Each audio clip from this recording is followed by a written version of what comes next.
Welcome in, everybody, to the Ice Center at the Promenade here in Westminster, Colorado for the BMHC Championship game between the CU Boulder Buffaloes and the Denver University Pioneers. Welcome in, everybody. I'm Drew Galliard. Alongside me here this afternoon, producing and color commentating Brendan Price, on camera Sean Rosenberger. And Pricer, let's go back a couple nights ago to Friday night, the play-in game, then you move forward into last night that's decided the matchups for today. Kind of walk us through how this weekend went for all these teams. Yeah, I mean, quite frankly, so far, the game of the playoffs has been DU semifinal, a tight 3-2 win over Metro State yesterday. It was instant classic. Blake Bazin scored the winner for DU with just under 2 minutes remaining in regulation in a back-and-forth contest yesterday at the Epic Ice Center in Fort Collins. And for CU, Wyoming gave the Buffaloes a few fits for 20 minutes. It was a 1-1 game after the first period, but then the Buffaloes, the number one seed, responded in kind, 3 goals in 3.5 minutes in the second period to open up that tie 1-1 game.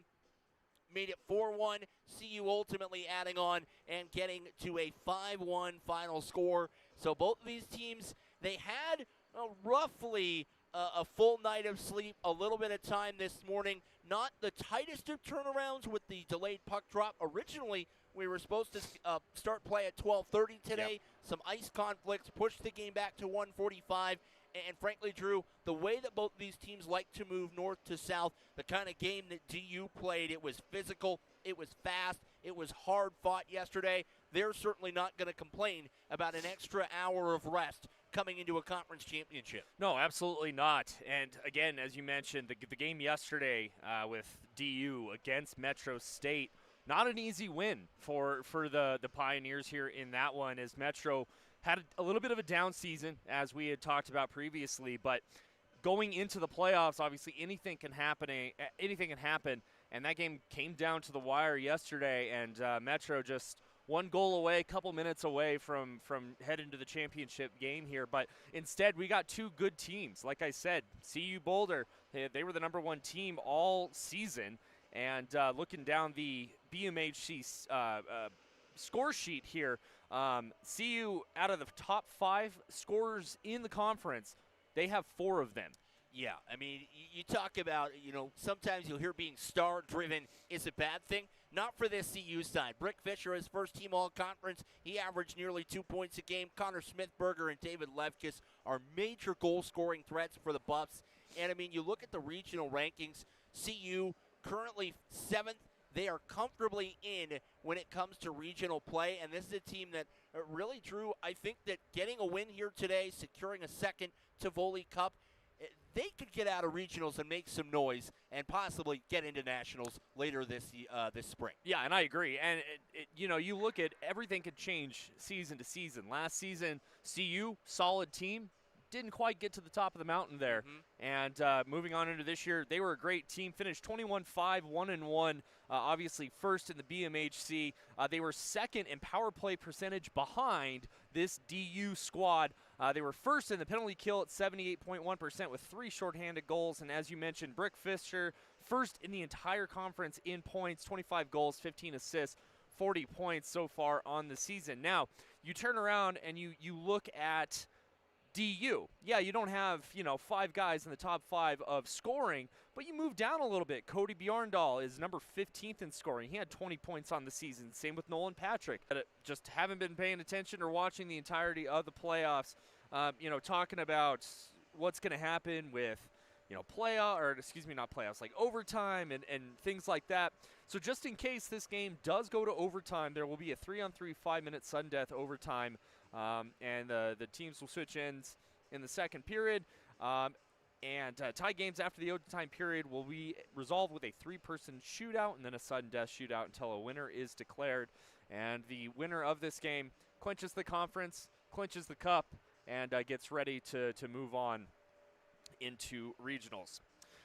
To take you through the starting lineups here this afternoon for this game, and technically CU is the home team, so we will start with them first, as we're going to have starting in net number 31 Caleb Allen, the 6'1", 175 from Lone Tree, Colorado. Started as well most of the games this season. He's had himself one heck of a year. Moving into the defensive side of things, I'm going to double check my notes here.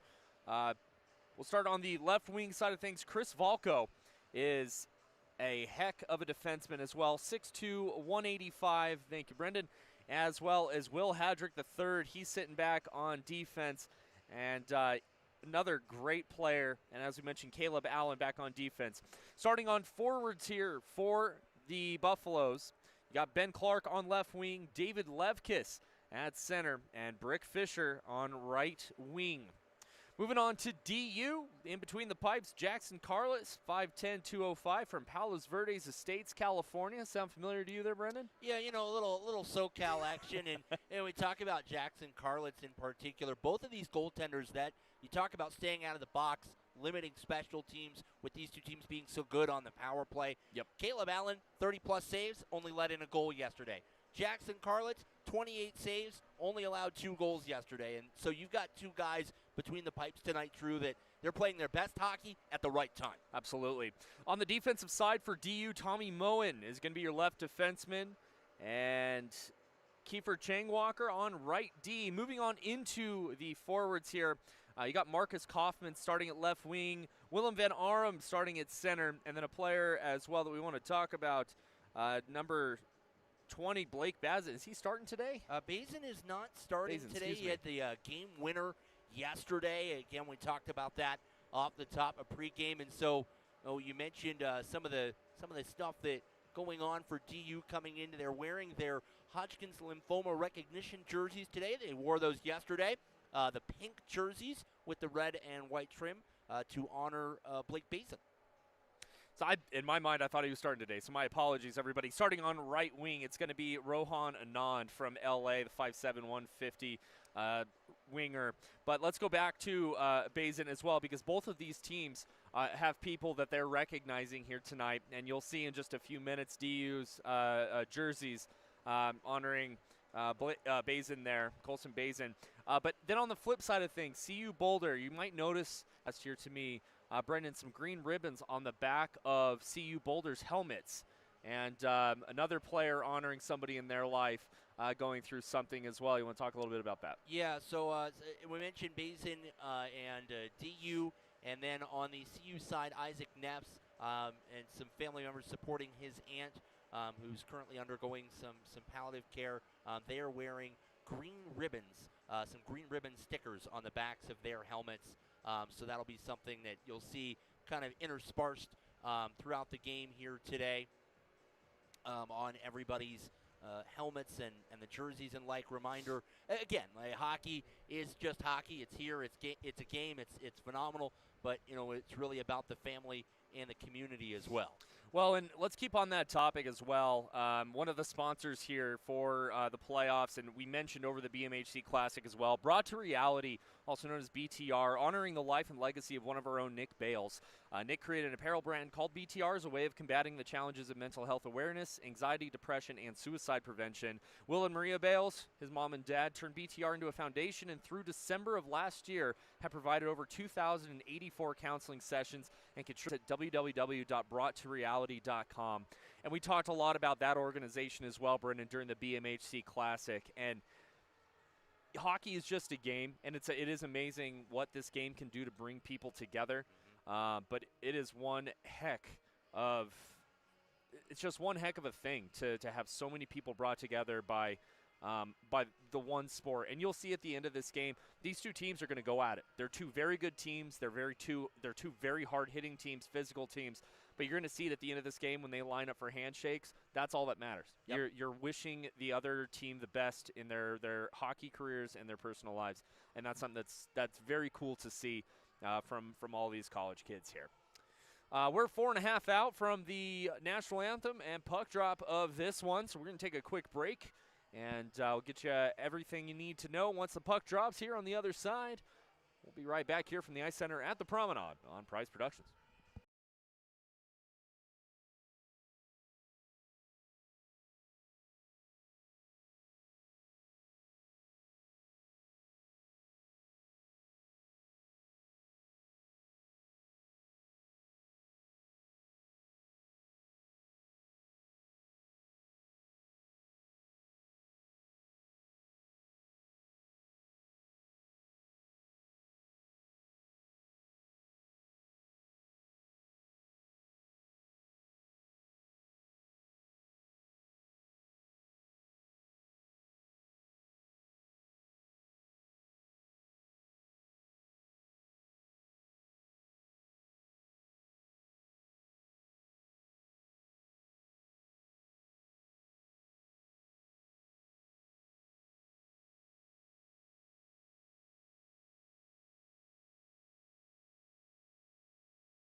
It sounds like one of the things you're doing is helping people, one, identify what their values are, two, then identify what their number is, what their life looks like down the line, and then filling in the blanks to get to that goal and adhering to those values. We don't want to get stuck on what's your number because, like I said earlier, when we're dealing with the certainty of uncertainty, markets change, but also the economy changes. Right.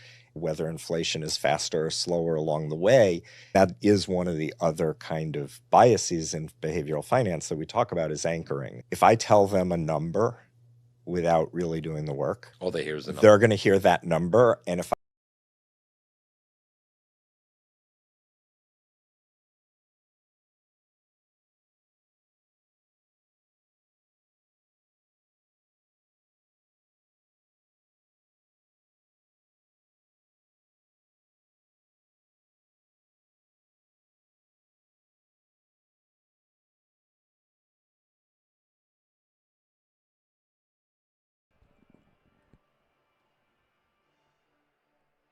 Welcome back, and everybody, to the Ice Center at the Promenade here in Westminster, Colorado, as we have the conference championship or division championship, however you want to look at it, between the CU Buffaloes and DU Pioneers here.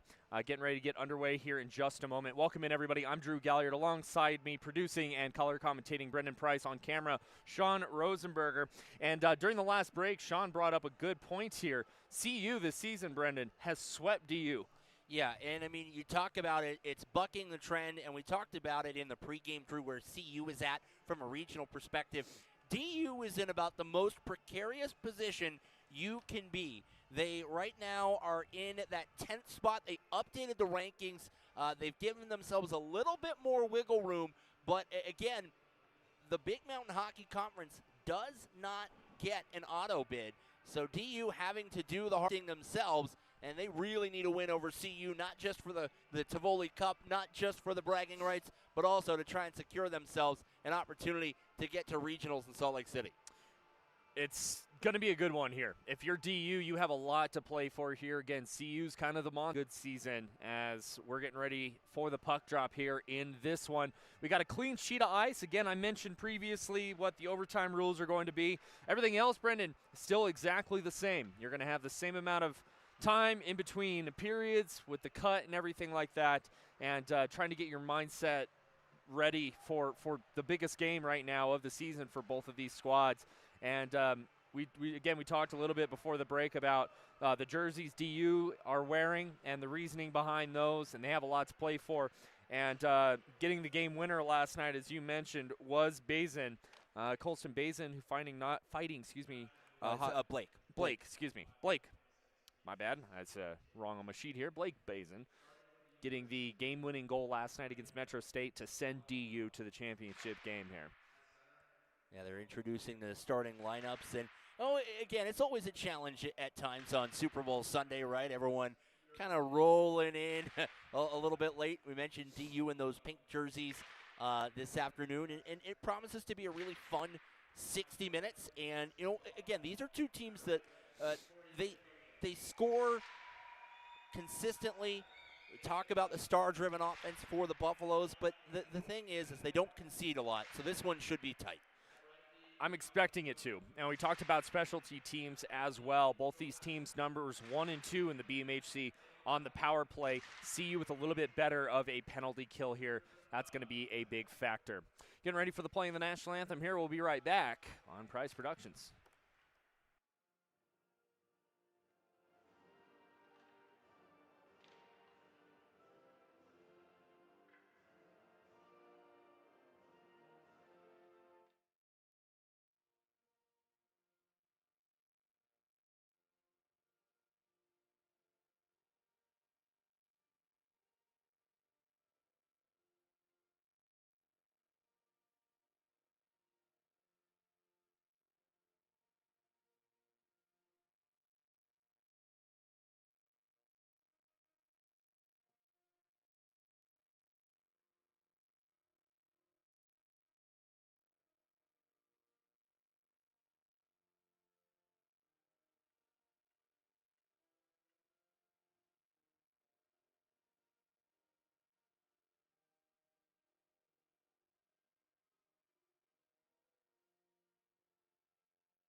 National anthem is done, and we are getting ready to go here in this one from the Ice Center at the Promenade in Westminster, Colorado. Once again, I'm Drew Galliard, Brendan Price alongside me, and Sean Rosenberger on camera here. Well, I want to talk as well about the goalies here. We talked about these two teams being as close as you can possibly get in terms of specialty team standings, et cetera, et cetera. These are also the number 1 and 2 goalies starting for both of these teams in the BMHC. Caleb Allen, number 1 in the conference here. 13 wins, 1 loss with a 2.64 goals against average, .914 save percent, and 1 shutout on the season. Jackson Carlos, a little bit more action over the course of the year. He went 12, 10, and 4 with a 3.21 goal against average and a .915 save percent as he's played almost 700 more minutes this season than Caleb Allen. But doesn't always matter if you play more or less games. I think it just gives a lot of credit to the versatility of the DU goaltenders as well. Yeah, Carlos this year has just been an absolute workhorse. I mean, we talk so much for the Pioneers. They're not super top-heavy. They're probably, I think, line 1 to line 4, the most balanced team in the conference. And when you've got strong goaltending behind it, it makes that balance a lot easier. Absolutely. And, again, you look at Carlitz here. You look at the 1-2 punch here that head coach Hunter Scott has for this DU squad. Carlitz has just played well all year, and you don't really have to make a ton of changes when it comes to that. Head coach for the CU Buffaloes, Jay Gleason, as the Buffs kick things off here. They're skating left to right, wearing their white buckets, white jerseys, black pants, and white socks. And as we mentioned, DU countering here with their Hodgkin's lymphoma awareness jerseys. They're a beautiful lavender purple with red numbers, red buckets, red pants, and those purple socks to match here. Is an early opportunity for CU, and he's offside. And that, Drew, is all the space that Brick Fisher needs to accelerate. Got that step there behind Tommy Moen, which is tough to do. Moen's very good back on his own blue line, and if it wasn't for the offside whistle, Fisher would have had himself a mini breakaway right off the hop. Well, and it was interesting, too. You saw that the referee was the one that called that offsides. We only have 1 linesman out here this afternoon. So 2 refs, 1 linesman. So you're going to be seeing that probably a couple more times here over the course of this game. And that, I think, these two teams don't have, say, the visceral history that Metro State and DU did yesterday, but that might be something to keep an eye on if this game starts to get chippy. Chance now for DU. Shot, and it's saved there by Caleb Allen. Now back the other way for DU. A little fluttering pass. It's going to go all the way down. Icing is going to be called. And that was a close one there as Joshua Gennon disagrees with that call, but it was a close one here. So getting things underway here. Just a minute and 8 seconds played. We have 2 whistles here. 1 shot on goal, courtesy of the Pios. And this is where DU, they execute so well. A credit to head coach Hunter Scott. What they'll try and do, they'll win this puck back, try and get a shot from the point with traffic in front. If they don't get that on the first look, you'll see them just start to cycle around the perimeter. If they don't get the look they want, they don't force it. They want to try and control the puck in the O-zone. Excuse me. And this is something we saw a lot of in the game, well, it was last week against Metro State for DU. Tying up the face-offs, keeping that puck in the face-off dot, let your wingers come in and try and help things out. As you know, that's really something that Hunter Scott wants from this DU squad. You've got the bodies to do it. You've got big left wingers and right wingers that want to come in there and steal that puck away from the face-off dot, and they did a great job against Metro State last week. Yeah, and I mean, you look at even the group that's out there right now. Blake Bazin in the middle. He wants to tie that puck up. Let Seebeck and Patrick go to work. They're voracious forecheckers. They can dig loose pucks out, and they want to capitalize on that advantage. Now back the other way for CU. Good hustle there by Neffs. Neffs put a shot on off a body, taken away now by the Pios here in the near side. Seebeck lost a handle on it to Patrick. Now Bazin trying to settle it down. He's unable to. It's flipped up but not out. Knocked down by Patrick. And back in behind Allen. CU trying to settle down. They don't. Up to the blue line. Kept in by Ben. Finally poked away. Simpson into the defensive zone here for DU. Rattled around near to Ben. Send it up. Dodging a check here. Loose puck. Picked up far side, taken by Seebeck. Seebeck, low shot, block. Seebeck, far corner, fans on it. Picked up again there by Patrick, lost a handle. And CU coming back the other way. Down that far side is Neffs. Neffs puts a shot on, nobody home. Chased after there by Perry. Taken away now by Bazin. Up the far side. Bazin has it. Sends it in deep. Rattles around the near side and behind the net. Stolen away by Will Hadrick for CU. And that's going to go all the way down for an icing. And another frustrated Buffaloes line there who thought that they might have beat that icing out a little bit. Yeah, and that'll be something, again, you talked about the three-person crew here today. You may see a little bit quicker whistles, particularly on some of those delayed or hybrid icings. You just don't want to take any chances when you don't necessarily have the field of vision that you get a race into the corner, players get tied up, get hurt. There's that bump back to the point. Low shot went wide and poked away there by Allen. Good hit right in front of the CU bench. Pass goes in off of the bucket there of Angus Kincaid. We'll get a whistle here. 17:06 left to go here in the first.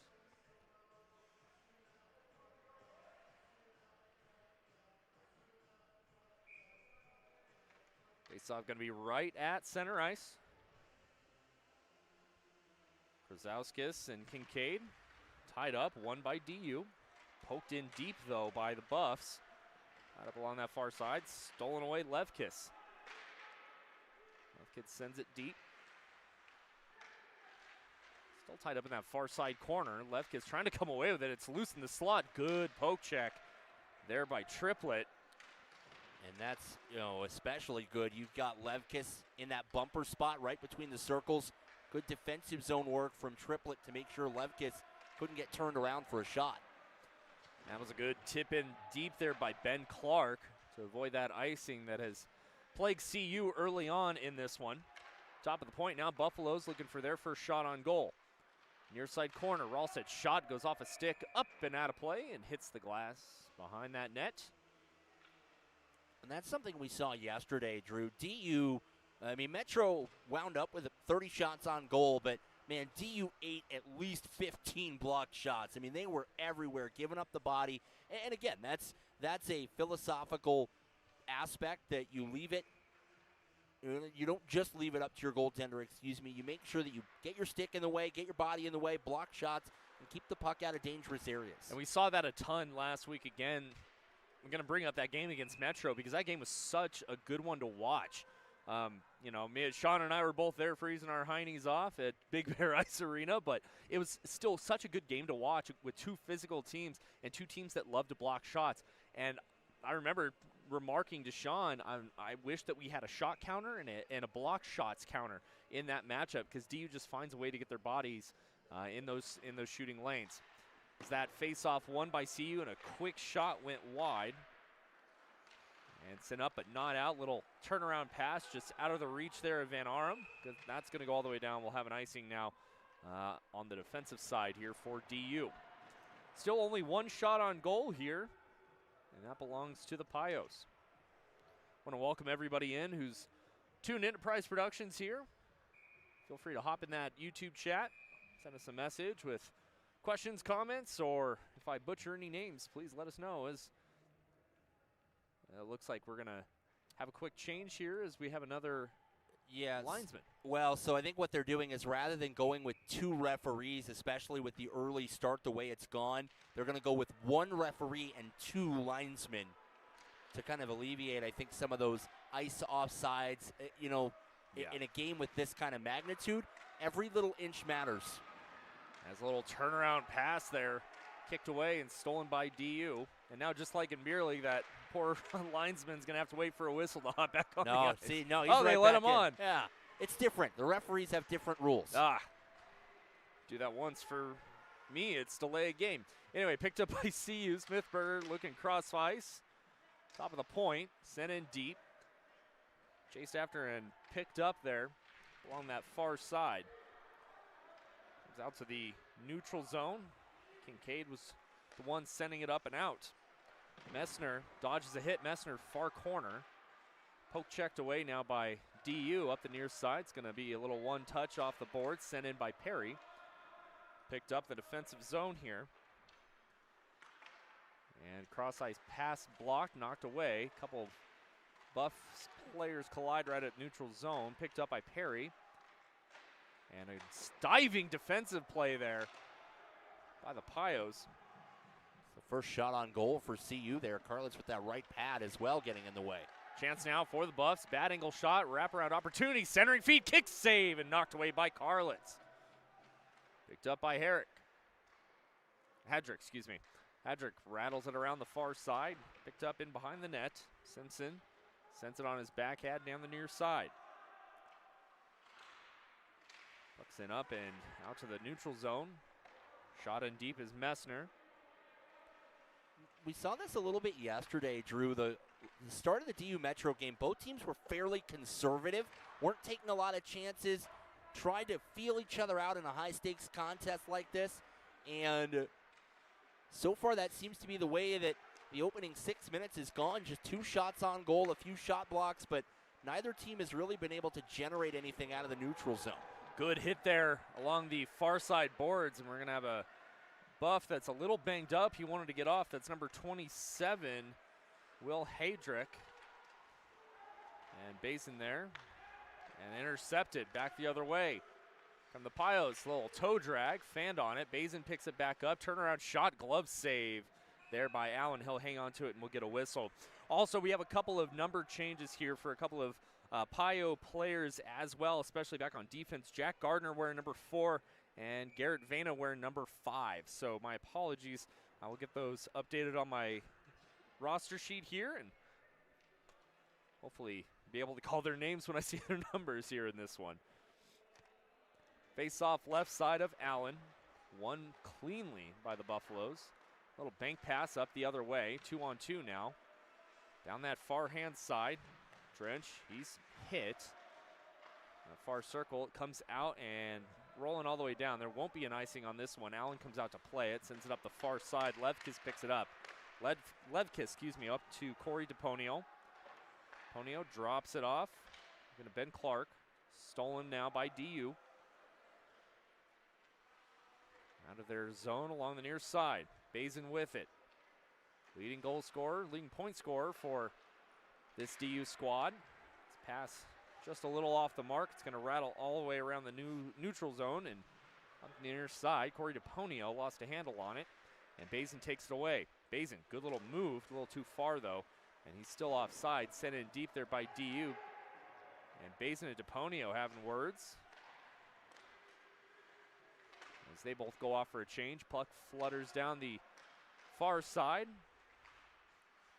Tied up in that far side corner, Levkis sends it up top of the point. Stolen away by DU in a foot race now. It might just be a little too far.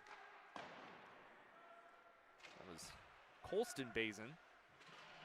Another good hit right in the front of us, middle of the ice in front of the penalty boxes. Centering feed blocked away, top of the point. Fluttering shot, and what a save there by Carlitz. And some conversations after the whistle here. 11:59 left to go in the first period. Both teams just with 2 shots on goal.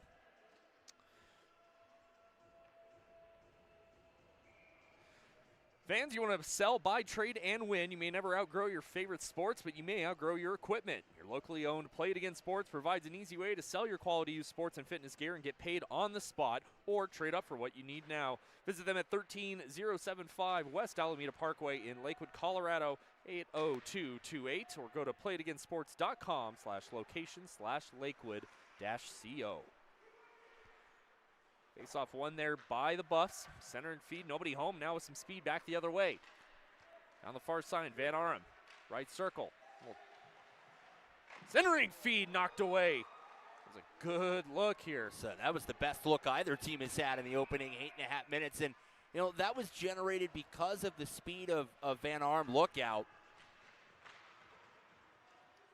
And stolen away there by DU. And Van Arum is one of the fastest players I have seen from any team that I've watched this season as the net comes dislodged. No whistle here. He's trying desperately to put it back on the moorings. That's a Sportsman of the Year award there for Mirilovic. Mirilovic is What a guy. What a great Working hard. Working very hard, and good on the referees as well for not blowing the whistle too early and letting play continue. And I have a feeling, Brendan, unless we see something very egregious or very dangerous, I have a feeling in this championship game that referees are probably going to keep the now one referee will probably keep his whistle in his pocket here. Doherty with it, drops it off, near side circle. Centering feed, side of the cage, Bazin, shot, save, rebound, score! The hero from last night does it again and stays hot. Blake Bazin, the captain, gives the Pios a 1-0 lead here, 10:28 left to go in the first period of play. Look, much like undeveloped oceanfront property, you cannot give that kind of real estate away for free. Blake Bazin at the edge of the left wing circle got the first shot, scored from about that spot yesterday in the third period against Metro State, gets the job done, and gives the Pioneers a big lead. And, you know, you talk about it, Drew. Now the question is, what does the next 3 minutes look like? That's when you're most likely statistically to capitalize and double up on the scoreboard. So look to see the Pioneers maybe try and press the advantage a bit and play with a large lead. Again, we talked about the dynamics at play for them trying to qualify for regionals. Pios head coach Hunter Scott said he did the math and he thinks that DU has to go +4 in the goal difference column to make sure that their spot in Salt Lake City is secure. They're 25% of the way there today and 50% of the way overall after winning by 1 yesterday. And Bazin, as you mentioned, that hero in the game last night against Metro State. And what a season he's having. Speaking of which, right circle, Bazin, centering feed, poked, rebound comes loose, and stolen away and up the far side. Now we're going to get, phantom whistle. I thought I might be going crazy here. No, I don't know. It got me too, don't worry. Down the near side, Ben tries to knock it to himself, comes out to the neutral zone. Sent in deep there by Kincaid. Allen out to play it. Drops it off. Stone up the far hand side. Banks it off the wall out to the neutral zone. Picked up again there by Triplett. Try and send it deep. Taken away by Stone. His pass kind of rattles off his stick here. And again comes back out to the neutral zone. A lot of back and forth action here. Shots are 5-2 in favor of the Pios. In that far side corner, stolen away, centering feed, comes up to the top of the slot. Near circle. DePonio looking, shot, save, the rebound knocked away. Great save there by Carlitz. And there was both Levkis and Clark trying to get that space right at the edge of the blue paint. That's where CU does such a good job. It's not the first shot that'll get you, it's that second, third rebound on the doorstep. And Carlitz there able to make sure that doesn't happen. Great job there by Carlitz, just gloving it, living to fight another day here. 8:20 left to go in the first, 1-0 in favor of DU. Face-off's going to be to the right side of Carlitz. Again, that goal scorer there for DU was Blake Bazin. Another face-up tie-up. Taken now. Anon sends it up the far hand side. Kaufman with it. Kaufman centering feed in the feet of Anon, still loose. Rebound top of the circle, flutters over the net. Ooh, Caleb Allen was run through by Anand. He didn't take too kindly to that. Allen dished out an extra piece of frontier justice, and the net was loose behind him as well. And we get a whistle there, and we'll have a face off the left side there of Allen. And I don't think we're going crazy at all. Those whistles are a little bit harder to hear on the blue rink. It's more cavernous. As we have a loose puck down in the far side. Carlitz comes out of his net. He's going to boink it all the way down to the faceoff. What a shot there by Carlitz. Hey, your money. Surprised he's not in Italy right now on the curling team. I thought it was funny. Anyway, Kaufman with the face-off. Sends it top of the point. Shot blocked up the far hand side. Anand has it tied up. Left side there of Allen. Far side corner. Looking towards the top. Look out. Now back the other way. Here comes Fisher. Fisher looking. Around his man. Shot and another save there by Carlitz. And we'll get a whistle here. I mean, and that's what Brick Fisher can do is he's so quick. I mean, you saw that bounce. Moen pinched in from the point. All it took was that extra stride. Fisher able to break down the right wing. And that's why he's leading scorer in the conference. CU, one of the speediest teams in this conference as well. Face off left of Carlitz here. As DU got tossed from the face-off dot, picked up there by Moen. Near side corner, Moen trying to bank it off the boards, up but not out. It's going to go in deep. Taking there Smithberger. Drops it off and leaves it. In that far side corner. And man goes down, no call. Great job there by Mirolovich. Great outlet for Bjorndal. And up the far side, that we have a 0-0 Bjorndal. Something you don't see every day in terms of a jersey number. Bjorndal on the forecheck, great job. Now back the other way, here comes Perry over the blue line, tries to put a shot on. Goes off the skates there of Vena. Well, and more so on this side of the ice, Drew, the end boards have a hefty bounce to them. So even on that last sequence when Perry threw it in wide, that'll jump right off the boards and can wind up right in front of the blue paint. You got to be careful, and that's something you do as well during warm-ups. You don't just go out there and try and, get yourself warm and ready to play. You also want to throw pucks off that yellow part of the boards there and kind of see where it bounces. Every rink is different. This rink is not the home rink for either of these teams. As an opportunity now for DU. Down the near side, Bazin, the goal scorer here for the Pios, looking, shot and a glove save there by Allen. And we'll have a whistle here, 6:15 left to go. But that's something you do during warm-ups. You go out, especially in rinks you're not familiar with, and just start throwing pucks off the boards and just trying to figure out where it's going to come off as you get ready for the game. 6:15 left to go here in the first period. Shot 7-6 in favor of DU.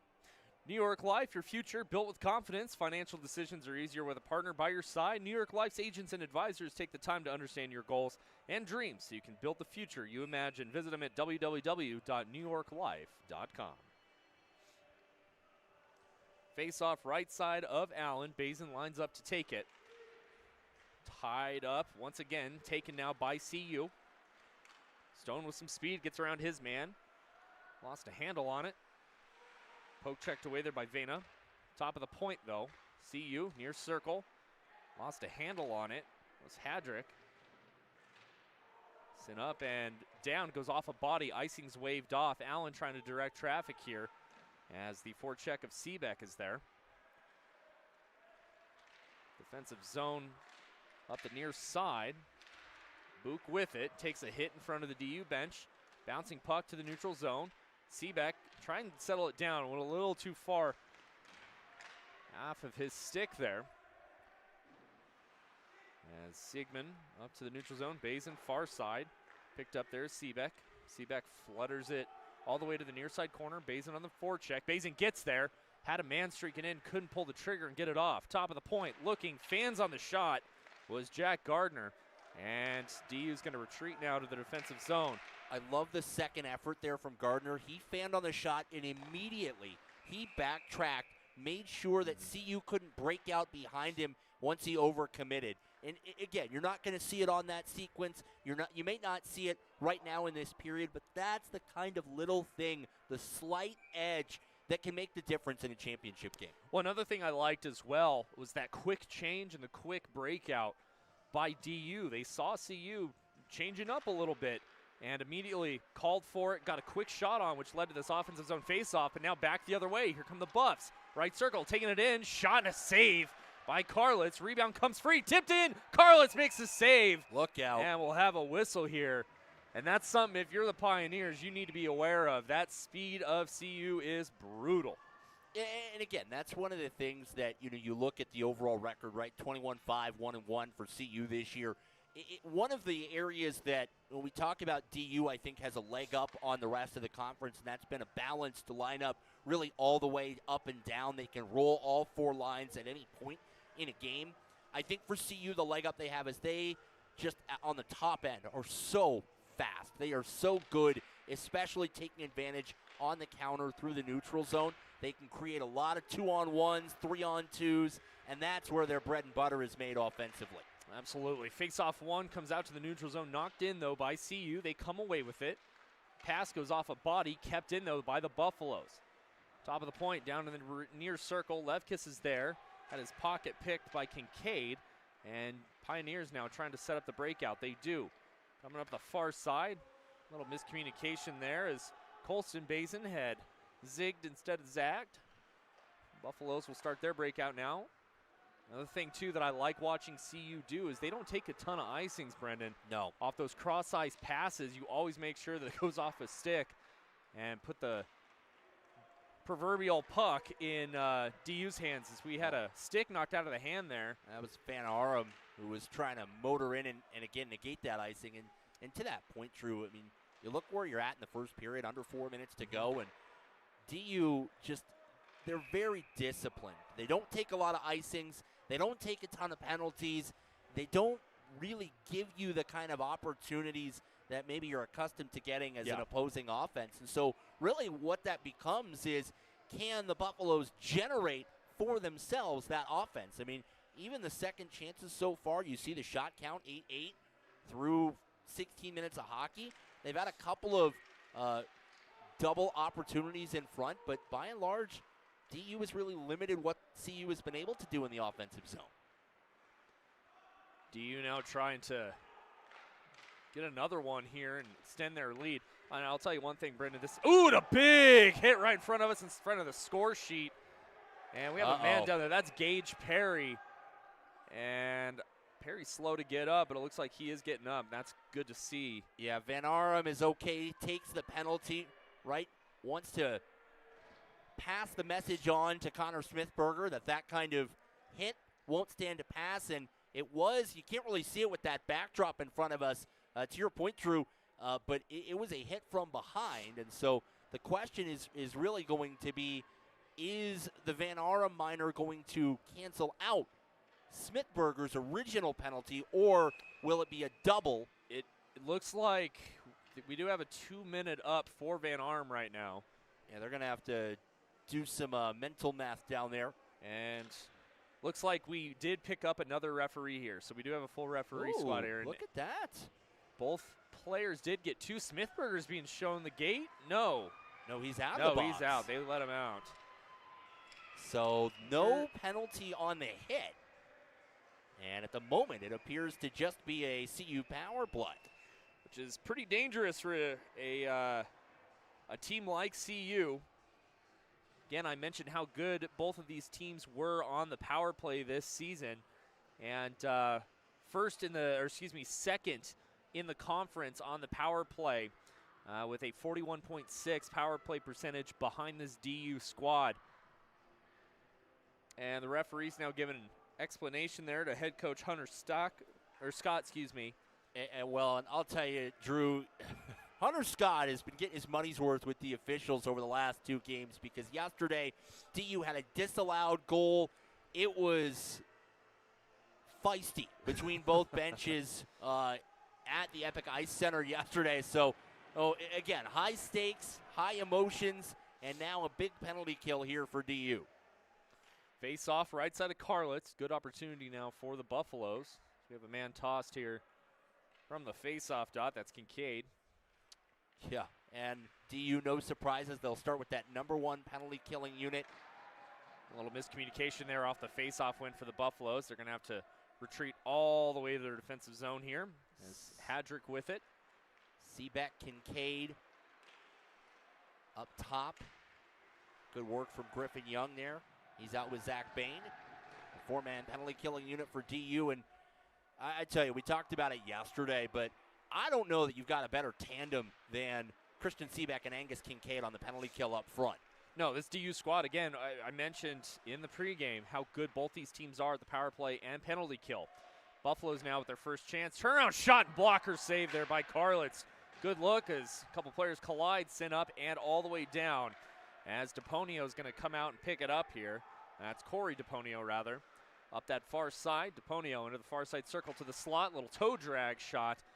Goes a little bit wide. Left kiss picks it up. Near side corner. DePonio. In behind the net. Sends it up. Far corner. Looking. Tipped. And sent up. And trickles out of the blue line. That's some miscommunication there with a couple of Pioneer players there. Seebeck a little bit gassed. He heads to the bench, but had an opportunity for an odd man rush. As puck is picked up now by Gannon. In behind the net, Smithberger. DePonio, top point. Far circle. Cross ice feed to DePonio, too far. Top of the point again. Sends it down. DePonio, shot and blocked in front by the Pios, and that was Blake Bazin.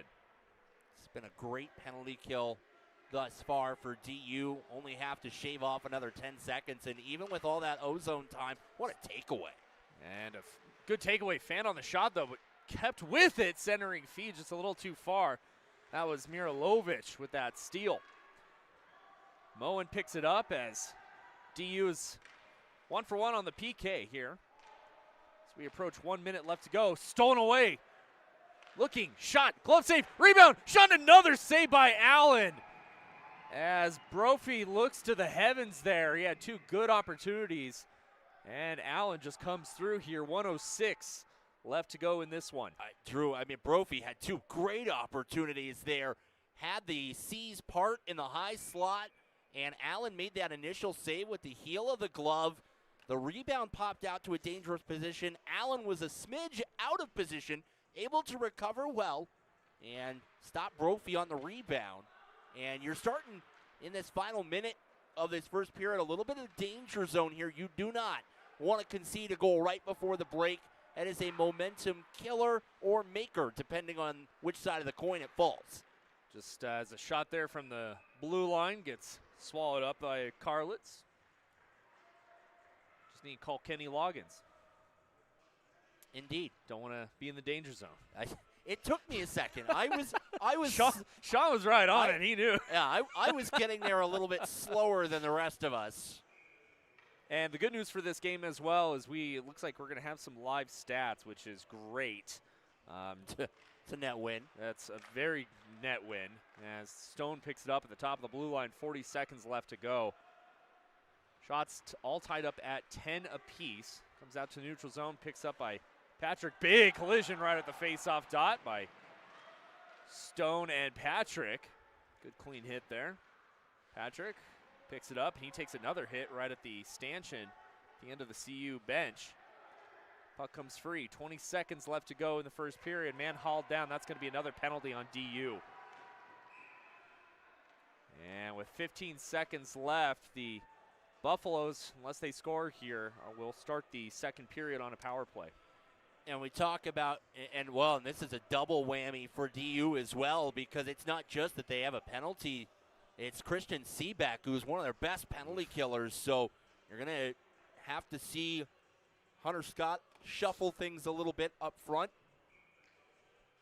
Face off right side of Carlitz. 15 seconds left to go. Fans want to invite you to stick around for the first intermission report as well. We'll get you updated on everything that happened in this first period and preview the upcoming period of play. Face off won by CU. Far side corner looking. Shot, a save by Carlitz. 9 seconds left to go in the first. And it's not just the save on that sequence there, Drew. It's the no rebounds. Had Stone right on the doorstep trying to clean up the garbage. Face off, right side of Carlitz, tied up, won by DU.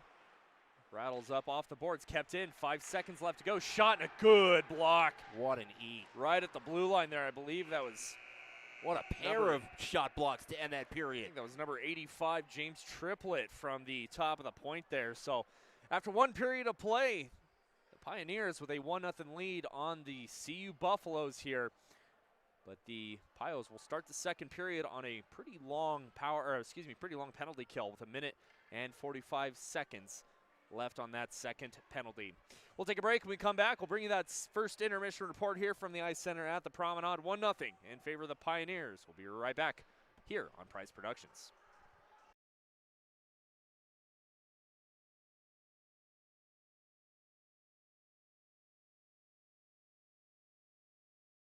It sounds like one of the things you're doing is helping people, one, identify what their values are, two, then identify what their number is, what their life looks like down the line, and then filling in the blanks to get to that goal and adhering to those values. We don't want to get stuck on what's your number because like I said earlier, when we're dealing with the certainty of uncertainty, markets change, but also the economy changes. Whether inflation is faster or slower along the way, that is one of the other kind of biases in behavioral finance that we talk about is anchoring. If I tell them a number without really doing the work, all they hear is the number. They're going to hear that number. And if I come back to them later and the number's higher, they're just not going to move because they've anchored on.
Hydrodig, the premier hydrovac and cathodic protection service provider, servicing the western states since 2009. Don't just dig, Hydrodig.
Welcome in, everybody, to the Ice Center at the Promenade here in Westminster, Colorado. I'm Drew Galliard, alongside me, Brendan Price and Sean Rosenberger. After one period of play, the DU Pioneers with a 1-0 lead over the University of Colorado Buffaloes. Fans, this first intermission is brought to you by Sagen Financial Services. Knowledge is the Sagen way. Our name comes from the Latin word for, quote, those who know or perceive quickly, end quote. We get to know our clients deeply and provide personally tailored financial guidance for a fast-changing world. We help you succeed by combining the wisdom we have earned from our heritage with innovative insights to shape the future. Visit them at www.sagentfs.com. After one period of play, Buffaloes trail the Pioneers 1-0 here. Let's get you that highlight there from that first period of play. Blake Bazin with the first goal of the game, the 9:32 mark from Corey Bjorndal. That's Bazin's 7th here. Bjorndal's 10th assist. Only 2 penalties in that first period of play. Willem van Arum, 2 minutes for boarding at the 16:35 mark there. And then this one, which is what's giving CU a power play to start the second period. Henry Seebeck goes off 2 minutes for tripping. So DU trying to kind of stay alive here in terms of the penalty killing. I mentioned in the pregame show, Brendan, as well, that these two teams very, very good on special teams. And just in reference to the power play units themselves, CU second in the BMHC of 41.6% behind the DU Pioneers, and DU with a good penalty killing squad as well. So a lot of momentum here over the next minute and 45 seconds to start the second period is going to really, I think, determine the rest of this game. Yeah, it's going to be crucial, and you think about if you're CU, you get a power play on fresh ice. The penalty killers have to take the long change in order to get off the ice. And, you know, we talked about it before the game today, Drew. This was going to be close. This was going to be about defense and goaltending. And in the first period, Jackson Carlitz and Caleb Allen combined 21 for 22. You had to expect that coming. We, again, talked about this in the pregame show. Both of these goaltenders are very, very, very good players. And Caleb Allen for CU playing a ton of minutes this season. Jackson Carlitz playing a ton of minutes with Allen as well. But lots going to happen here in the next minute and 45 seconds once we get underway here on a Sunday afternoon, Super Bowl Sunday here, as that game's the big game, I guess, is getting ready to get underway here in a little over an hour and a half. And the New England Patriots taking on the Seattle Seahawks out at Levi's Stadium in Santa Clara. Looking down the NHL, obviously no games here as the Olympics have begun. The Avs last game before the break got a 4-2 win over the San Jose Sharks down at Ball Arena. Looking at medal count right now, the USA with 1 gold, and that was in alpine skiing. And looking forward to the hockey tournament here. Women's already underway and putting up 10 goals in 2 games here. The preliminary on Thursday against Czechia, a 5-1 win for the United States, and then a 5-0 victory for the U.S. over Finland last night. They'll take on Switzerland tomorrow in their 3rd of 4 preliminary rounds. As far as men's go, the U.S. will kick things off on Thursday against Latvia before taking on Denmark on Saturday, and then a quick turnaround taking on Germany on Sunday to end their preliminary round for the U.S. Olympic hockey teams here. And I got to tell you, Brendan, getting a little off topic from this game, which is a big game, a championship game. How exciting is it to have NHL players back in the Olympics for the first time, I think, in 12 some years like that? It's insane. It's thrilling. And, you know, again, it's one of those things, we talked about it a little bit before the game, just generally speaking. It's a large hockey community. It's a tight-knit hockey community. And, you know, having the opportunity, I think, for everyone to watch the NHLers in the Olympics will do nothing but grow the hockey community and the hockey interest. And so, again, it's something that we're excited to see this weekend, or over the next couple of weeks, rather. And, you know, you get looking into this second period here today, and you know, you just really hope that these two teams, you know, you mentioned it before we came back, Drew, that if you're DU, you're Hunter Scott, you're going into that locker room, and you look at your team and you say, hey, exactly what we did in the opening 20 minutes, let's buckle down and do it again. Yeah, and you don't want to go into full, again, I'm going to get weird with the NFL, the football terms here, but you don't want to go into full prevent. You still want to put that pressure on because the CU team, they have the speed to beat you. If you just drop back into a 1-3-1 or even a 2-3 formation, those Buffalo players are still going to fly on past you. They love those cross ice feeds, tipping the puck in, avoiding the icing, and then chasing that puck, forcing you to move your feet. That is a tough, tough team to defend against when you have players that are that fast, that physical, and not afraid to go after the puck. So if I'm DU, yeah, Hunter Scott telling your boys, hey, keep playing the way you've been playing. Come out here in this second period of play. It's going to be a grind. As you mentioned with the long changes, you start on the penalty kill. It's going to be a grind. But if you're the Pioneers here, you go into this period ready to play and buckle down defensively. Again, you don't have to draw back into prevent, but you got to keep the pressure on. But at the same time, be smarter. You've taken 2 penalties in the first 20 minutes of play in a game where, like I mentioned, the referees don't want to blow the whistle. They don't want to be the ones that in the BMHC, middle frame, 20 minutes. Power play to start things off for the Buffaloes. Levkis lines opposite of Jimmy Triplett, number 83. My apologies as well early on in that game. Had the wrong number on my score sheet here, so apologize to any Jimmy Triplett fans. Happens to the best of us. Even at this juncture of the year, especially with specialty jerseys and such, folks don't always have the same number they normally do. Well, and it's a nice shot and a save there early on by Karlitz.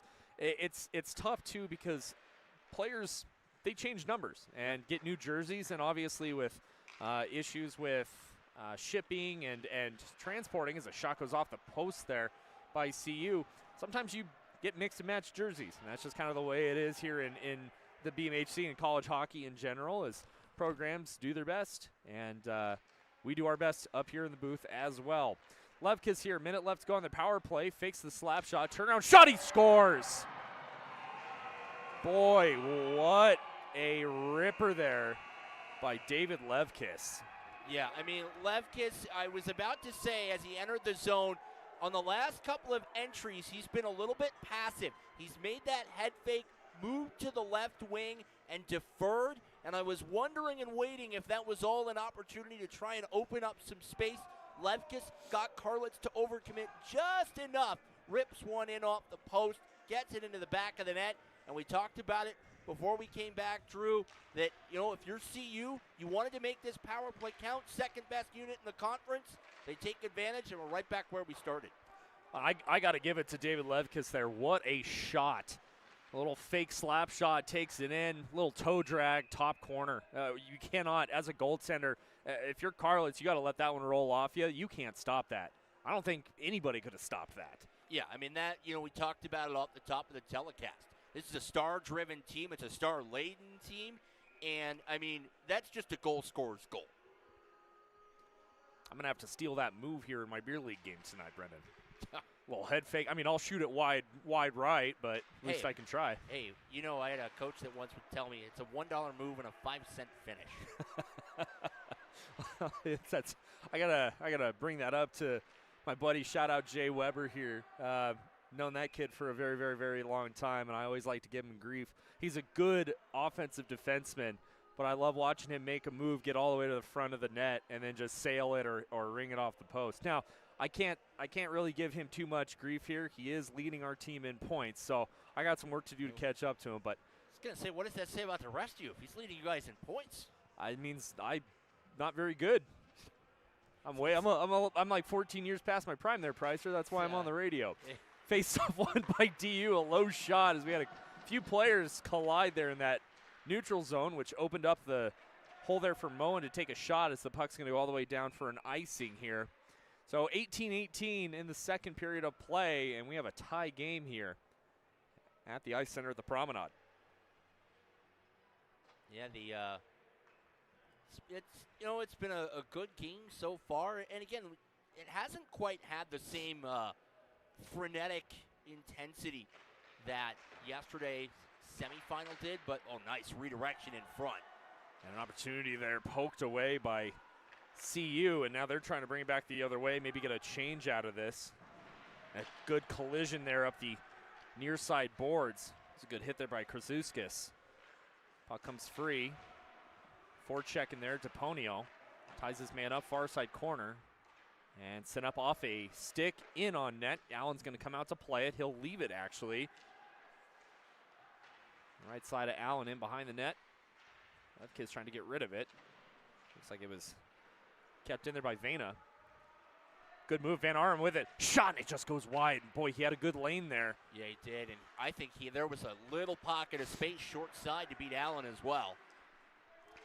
And we have Vena who lost his stick. Gardner rattles it up the far side. Anand with it. He'll send it deep, and icing is called. Yeah, just not quite enough space there for Bjorndal to beat out the icing. And we talked about it in the first period, the kind of balance that DU has.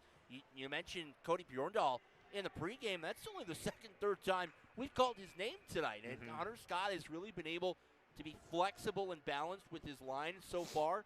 And that's going to pay dividends later this afternoon when you get down the stretch and you've balanced minutes and you haven't tired out your guys. Again, you're playing 2 high-level intensity games in 24 hours. Yeah. It's not a lot of room to get rested and get back ready to go. The face-off there, all that pressure was because of a CU face-off win. And once again, another dump and change there by the Buffalo. These two teams do have 2 different kind of strategies when it comes to entering the zone here. It's a 2-on-1. What a move there by the Pioneers. As the puck gets poked away, that was number 38, Brophy. And now CU back the other way. Blocker save, comes out the far side. Near side, stolen away by Fisher, but Brophy picks it up. Brophy now tries to make a move. Stop, Mirilovic is there. Sends it in deep, Perry, chasing after it. Perry, little turnaround pass. But these two teams like 2 different styles of zone entry here.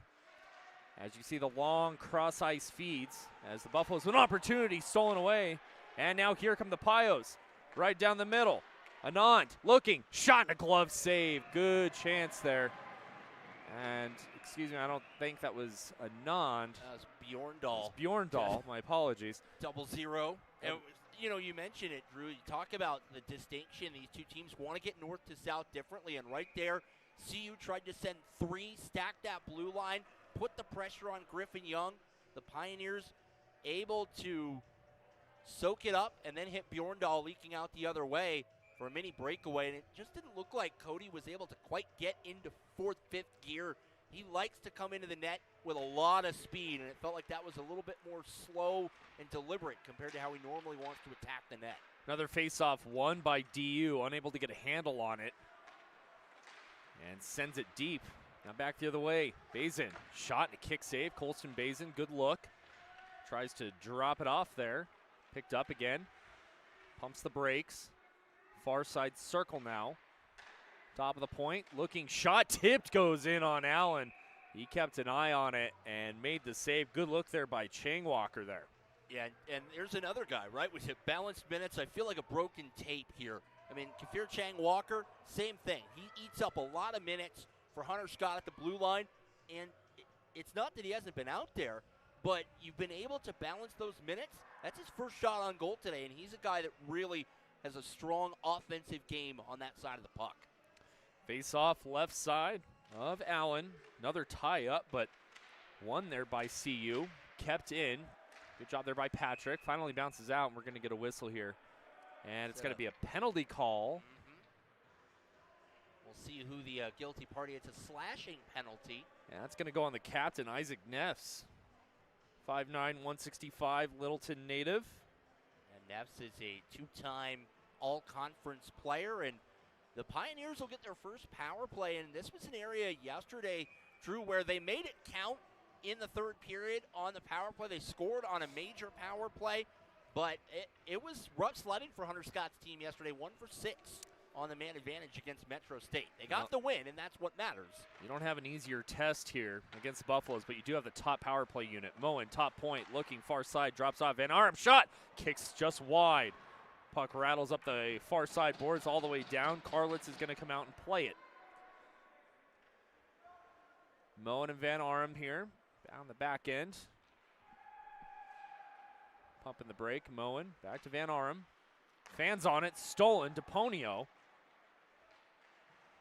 Ties it up in that far side corner there. A little bit more aggressive here for CU on the penalty kill. Normally they'll sit back, let teams try and dump and chase, and then use either Allen or their blue line to just send the puck 200 feet, but maybe owing to that familiarity, a little change of scheme for Gleason and the Buffs. Jorndal on that entry there centered it. Nobody was home.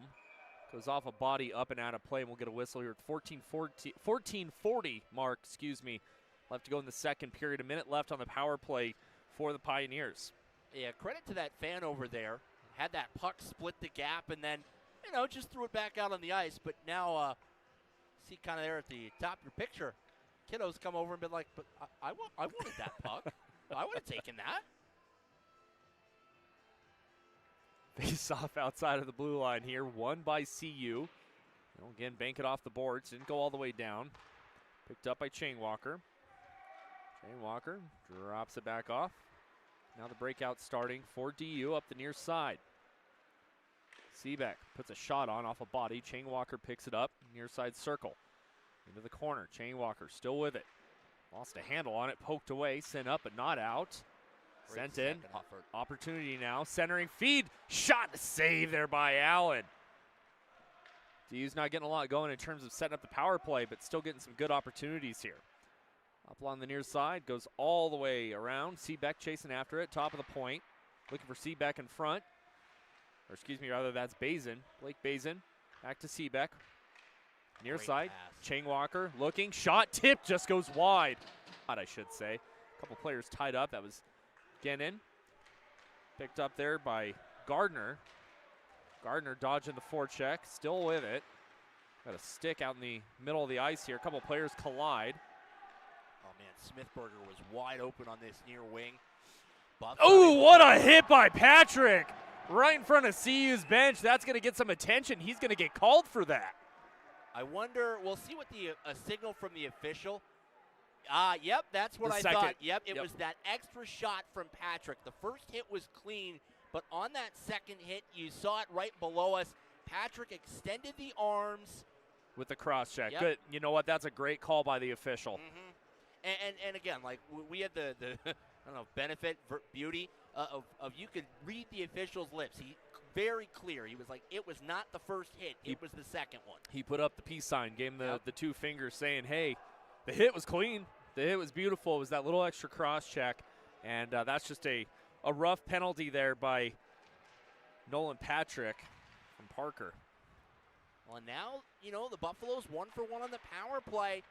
1 for 2. Or 1 for 2, thank you. 1 for 2 on the power play. Now an opportunity for them to try and take their first lead of the game. And we talked about the CU penalty kill changed up a little bit. We'll see if DU wants to stay home in this this tight box. It's a shot, kick, save, comes free. Stone picks it up near circle. Stone, Alexandra, his shot tipped and goes wide. Picked up again, Neff's with it. Neff's sends it down low, Gretzky's office.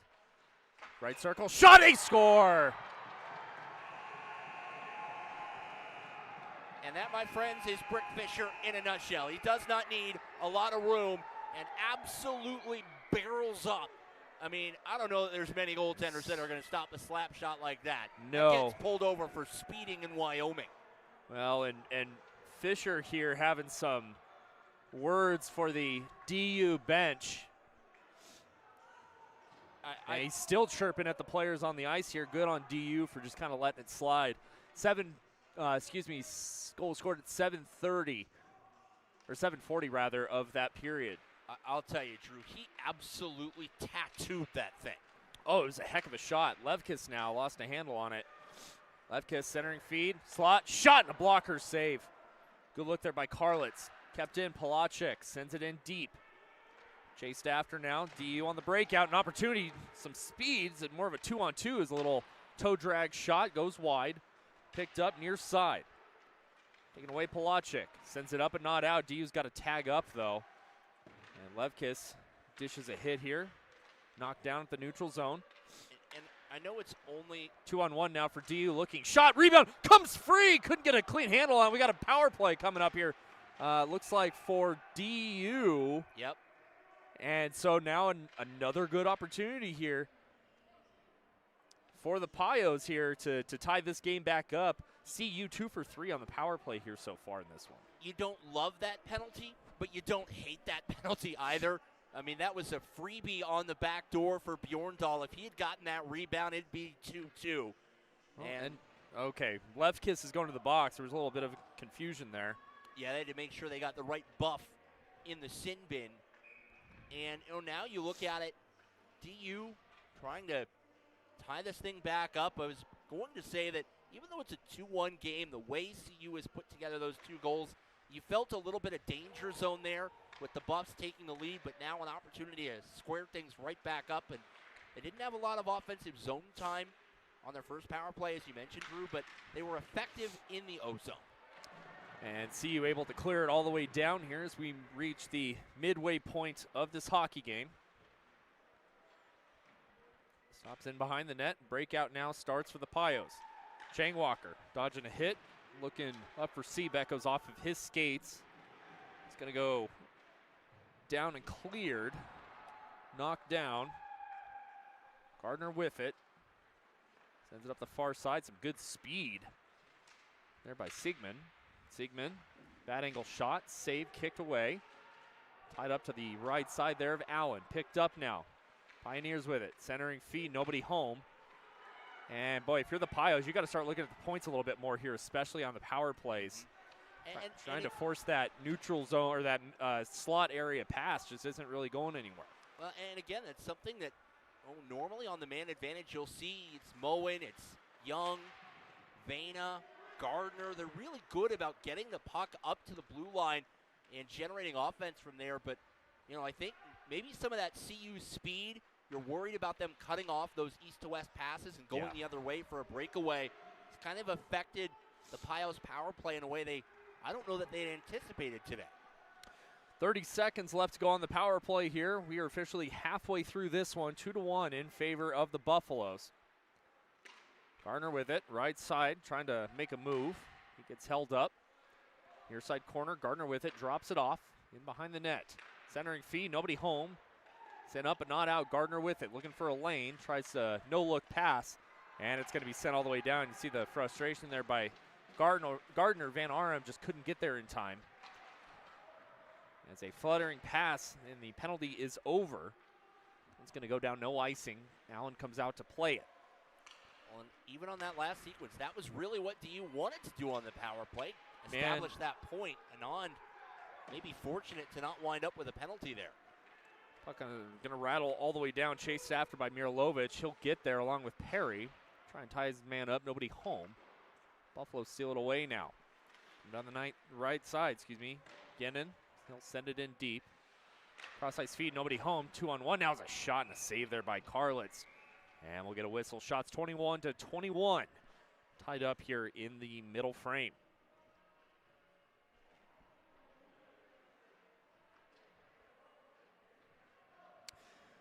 Fans ordering jerseys used to be a nightmare, but not anymore. Custom fit, pro quality, delivered in 4 weeks or less. If you ever dealt with late orders, cheap material, or gear that looks nothing like the mock-up, you're not alone. TDN was made by hockey players, for hockey players. We built thread to needle to fix that mess. Real design help, elite level gear, and turnaround times that don't leave your team hanging. Visit them at www.threaddaneedle.com. DU with an opportunity now, poked away. And here come the Buffaloes. DePonio dropping it off, looking. Clark with it, back to DePonio.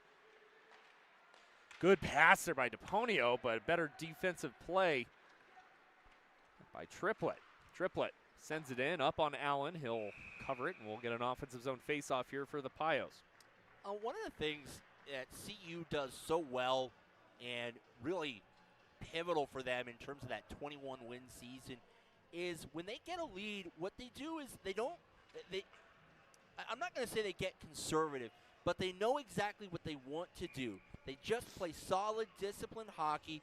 They don't go and overextend themselves offensively. They wait for that mistake. They wait to lull you to sleep, and then they'll pepper in 1 or 2 in 2 or 3 minutes and open things up. And you wonder, it's probably the most effective game management of anyone in the Yep. BMHC. And now the question is, you've got the 2-1 lead. If you're CU, is that something you just try and buckle down defensively, trust Caleb Allen? And then if you can get a 2-on-1, a breakaway, a 3-on-2, or a power play, try and wait for that opportunity offensively. Yep. We're going to have a face-off to the left of Allen here.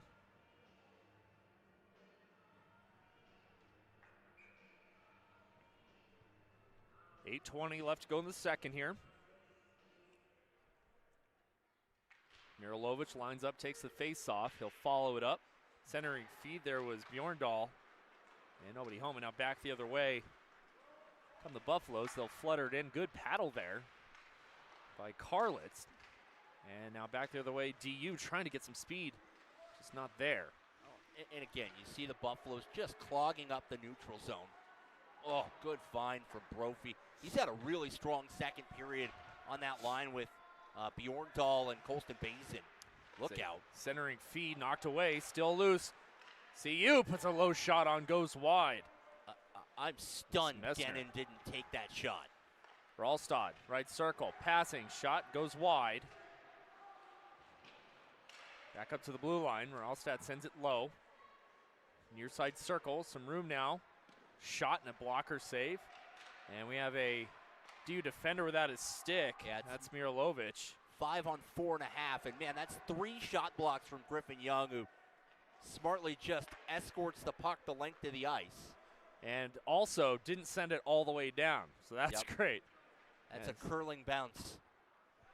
We're starting to get the ambiance here as this is the last game going on here before, I believe, the rink shutting down for the Super Bowl. Yeah. As both rinks, the red and green on either side of us, lights just went off. Kind of saw Sean, our camera guy, turn around and go, where'd the lights go here? Yeah. So that's kind of how I felt. I thought to myself, what got awfully dark in here all of a sudden? I'm glad it wasn't just me losing my mind. No. I mean, we are losing our minds slowly, Brendan, but again, that's why we're in radio. That's so true. That's why we're up here. CU sends it down here. 6:35 to go in the second period. Still 2-1 in favor of the Buffaloes. Kaufman on the forecheck here. Puck goes up the near side. Alexandrov looking. Toe drag shot. Goes off a body and wide. Alexandrov with it. Trying to cut it to the middle. Stolen. Now back the other way. Here comes DU. Anand over the blue line.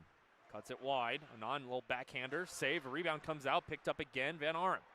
Van Arum sends it deep. He was looking for Kaufman. Kaufman wasn't.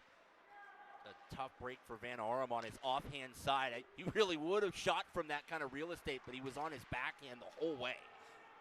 And speaking of which, Kaufman, he's going to dump it down. Anand on the forecheck there. Allen sends it up the near side. Little bounce pass around to the far corner. Forecheck there by Colston Basin. Now back the other way for CU. In over the blue line. Low shot. Kicked up off the near side boards. Rattles around in behind the net. Picked up again by Gardner. Gardner cross ice feed. Stolen away again. And DU just trying to get it out of the zone and have a solid breakout here. The Buffaloes just putting their body on everything. And sorry, Brent, I keep cutting you off here. No, I was just going to say, and it's what we talked about earlier. CU just managing the neutral zone, not necessarily attacking offensively. They're looking for options and chances in the low slot, but really it's more about preventing DU from getting north to south. And over the last 3-4 minutes, I mean, even there, Triplett and Hadrick go to ground before separating. Pios just can't get possession on the offensive side of center.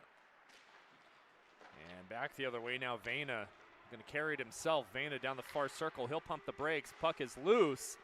And dodging a check there was Colston Basin. Got a tag up there for the Pioneers. 4:40 left to go in the second. Coming up the far side and over the blue line. Centering feed, tip just goes wide. Ponio with it. He lost a handle on it now. Back the other way from the Pios with a little bit of numbers. In over the blue line. Dumped it off. Looking to center it. Nobody home. Good job there by Neffs getting in front of that pass. Comes out to the neutral zone. Picked up again. Buffalo's with it. Sends it down the far side. Perry is there. Sends it deep. Stolen away by DU up off a body, but again, stopped right outside of the blue line there by Perry. Boy, this offensive zone time has been relentless for the Buffaloes in this second period of play. Now back the other way. Here comes Patrick. Patrick will just send it deep. It's going to be chased after by Bazin. I mean, even this feels like a relief for the Pios. This is the first time they've been in the O-zone in the last 3.5 minutes. Top of the point, dropped off. Got some room, looking, low shot, tip, still loose in front. Comes free, but stolen away now by the Buffs. They'll flip it up to the neutral zone. And they're going to go off for almost a full change, I believe. Yeah, with Chang Walker back in his own zone. It's more exhausting to be in your own zone than it is the offensive zone. Oh, it absolutely is. From a player standpoint, yes. Getting caught in your own defensive zone, it just drains, or your own defensive zone, it just drains you. The legs start to get a little bit heavier. You get frustrated because you're out there not having your best shift, and you only get a finite amount of shifts per game, and it gets frustrating, it gets tiring as well. But see you doing a great job. Again, with that offensive pressure here, the Pios just trying to make something happen. And at this point, with 2:45 to go, survive the second. It's like a boxing match. I think the Pios won that first period. Buffs got the second period on lock. Here's a loose puck in front. Great stick from Chang Walker. Made sure Polasek couldn't get turned around on that near side post. And sent up, but again, not out.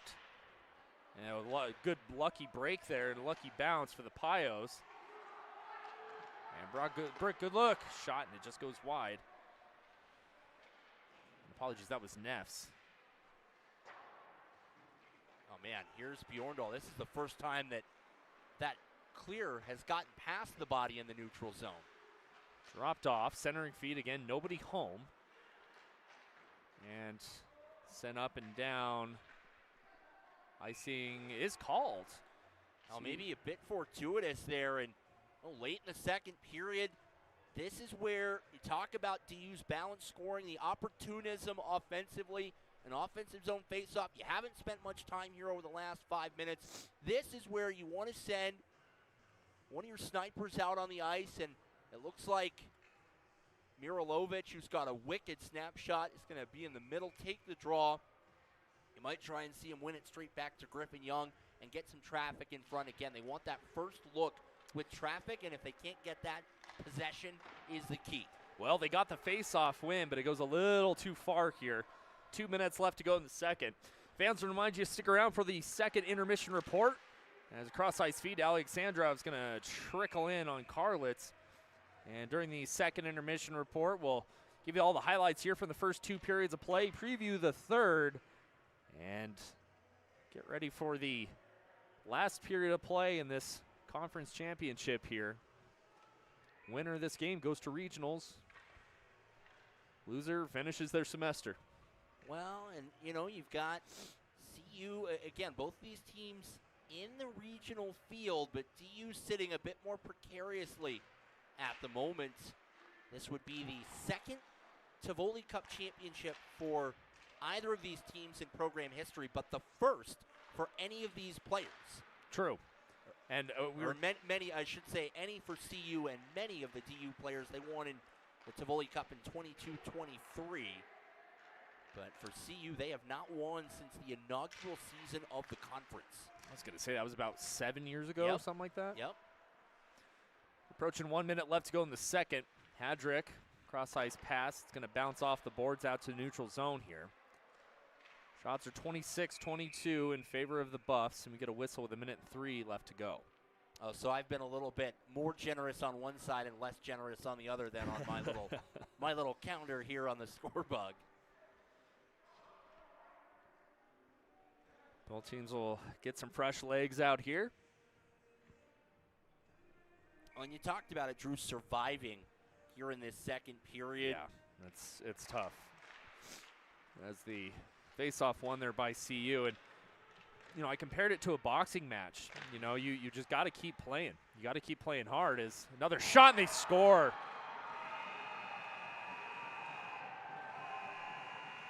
Yeah, and what a shot by Levkis again. Yeah, I was going to say, wouldn't you just know it's Levkis? And Jackson Karlitz is kind of looking around because there is an argument that could have been made. That puck was up in the air. Levkis batted it down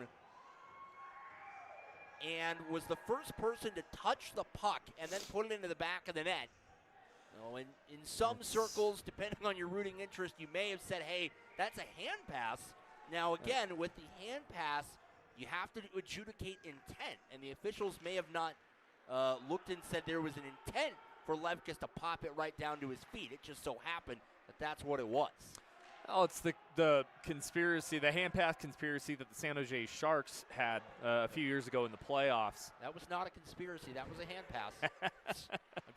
I'm just saying, in the interest of fairness, right? And now your DU here, a good keep at the zone, at the line, and we have a broken stick, and that's unfortunate there, as Moen was about ready to get a good shot off, and the 3-on-1 now, 25 seconds to go, as it's cleared away into that far side corner turnaround shot, and it's going to go wide and all the way down. And I'll be honest with you, Brendan, there, Moen had a good opportunity if a stick didn't break, but it was the same exact thing. Puck came to him, and he batted it down, or it hit his glove, and it fell at his feet. He also would have had a good shot. Like, I'm going to sit here and say that Levkis shot, it was a good shot. It's another shot. And did Carlitz stop that? I think Carlitz stopped that. The puck's behind him. What an opportunity, but what a better save there by Carlitz, keeping his team in it with 0.8 seconds to go. But that, to me, that Levkis goal did not look like a hand pass. No, I would agree with you and there. That's just the kind of player that, whether the puck's on its edge or not, he can put some mustard on it. He went far corner. That's insane. And now I think, you got to think, just drop the puck here. Yeah, there's no one's Tyler Toffoli out here. No one's going to get the clean winning shot. And, now, you talked about survival, and CU gets the job done. Well, they survived that first period, and they came out with a vengeance in the second here. And now DU is going to have to kind of regroup a little bit here in the next 20 minutes and really just try to buckle down. 2 goals, the worst lead in hockey. I know that's a pretty big cliche, but it's true. Yeah. And, you got to keep playing. And, Coach Hunter Scott, William Steck, they're not going to stop playing. They are great great coaches and former players, and they know what it takes here. So a lot of work to do here in the upcoming 20 minutes of play. And only 20 more minutes left to go before we crown a conference champion. We'll take a break. When we come back, we'll bring you that second intermission report here from the Ice Center at the Promenade. 3-1 in favor of the CU Buffaloes after 2 periods of play. We'll be right back here on Prize Productions.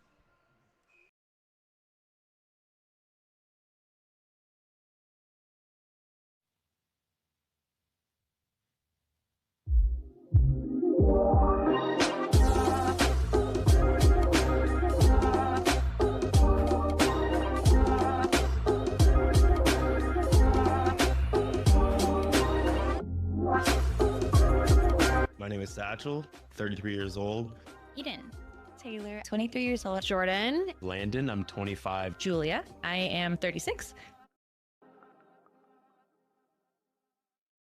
One financial habit I'm proud of is that I finally started taking taxes out of everything so that I can put some money aside for the end of the year, because you just never know what's going to happen. I always like to keep $1,000 saved just in case of emergency, or if I'm not paid before a bill is due, then I can borrow for myself and be able to pay those bills on time. And then when I do get my check or whatever I'm paid, then that money I took out, I can put back in my savings account. So I'm really proud of that. I hate, my parents will always be there if I need to borrow money, and I absolutely hate it. I hate asking for money, taking out any sort of loan, and I think the only time I've ever been in a credit card situation, my parents were able to help me and then I paid them back. Just the fact that it scares me to death to not be able to pay my credit card. That doesn't mean, I'm saving tons of money, but I just feel I can't function if I don't have money in the bank, at least somewhat, to support myself. I think that's healthy in some ways.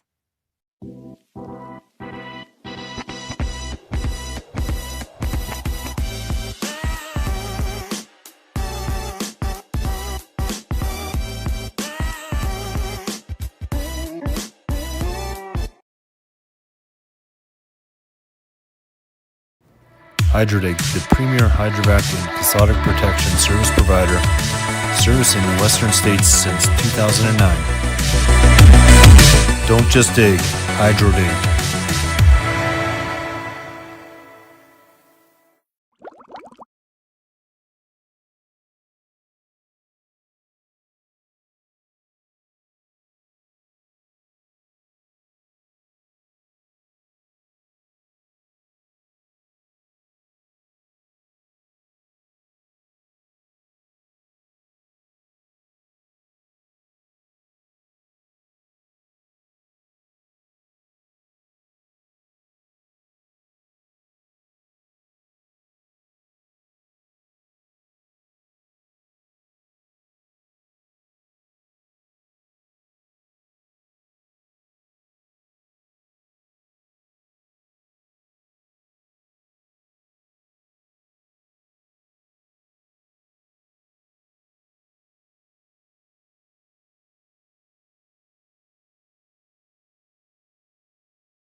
It sounds like one of the things you're doing is helping people, one, identify what their values are, two, then identify what their number is, what their life looks like down the line, and then filling in the blanks to get to that goal and adhering to those values. We don't want to get stuck on what's your number because, like I said earlier, when we're dealing with the certainty of uncertainty, markets change, but also the economy changes.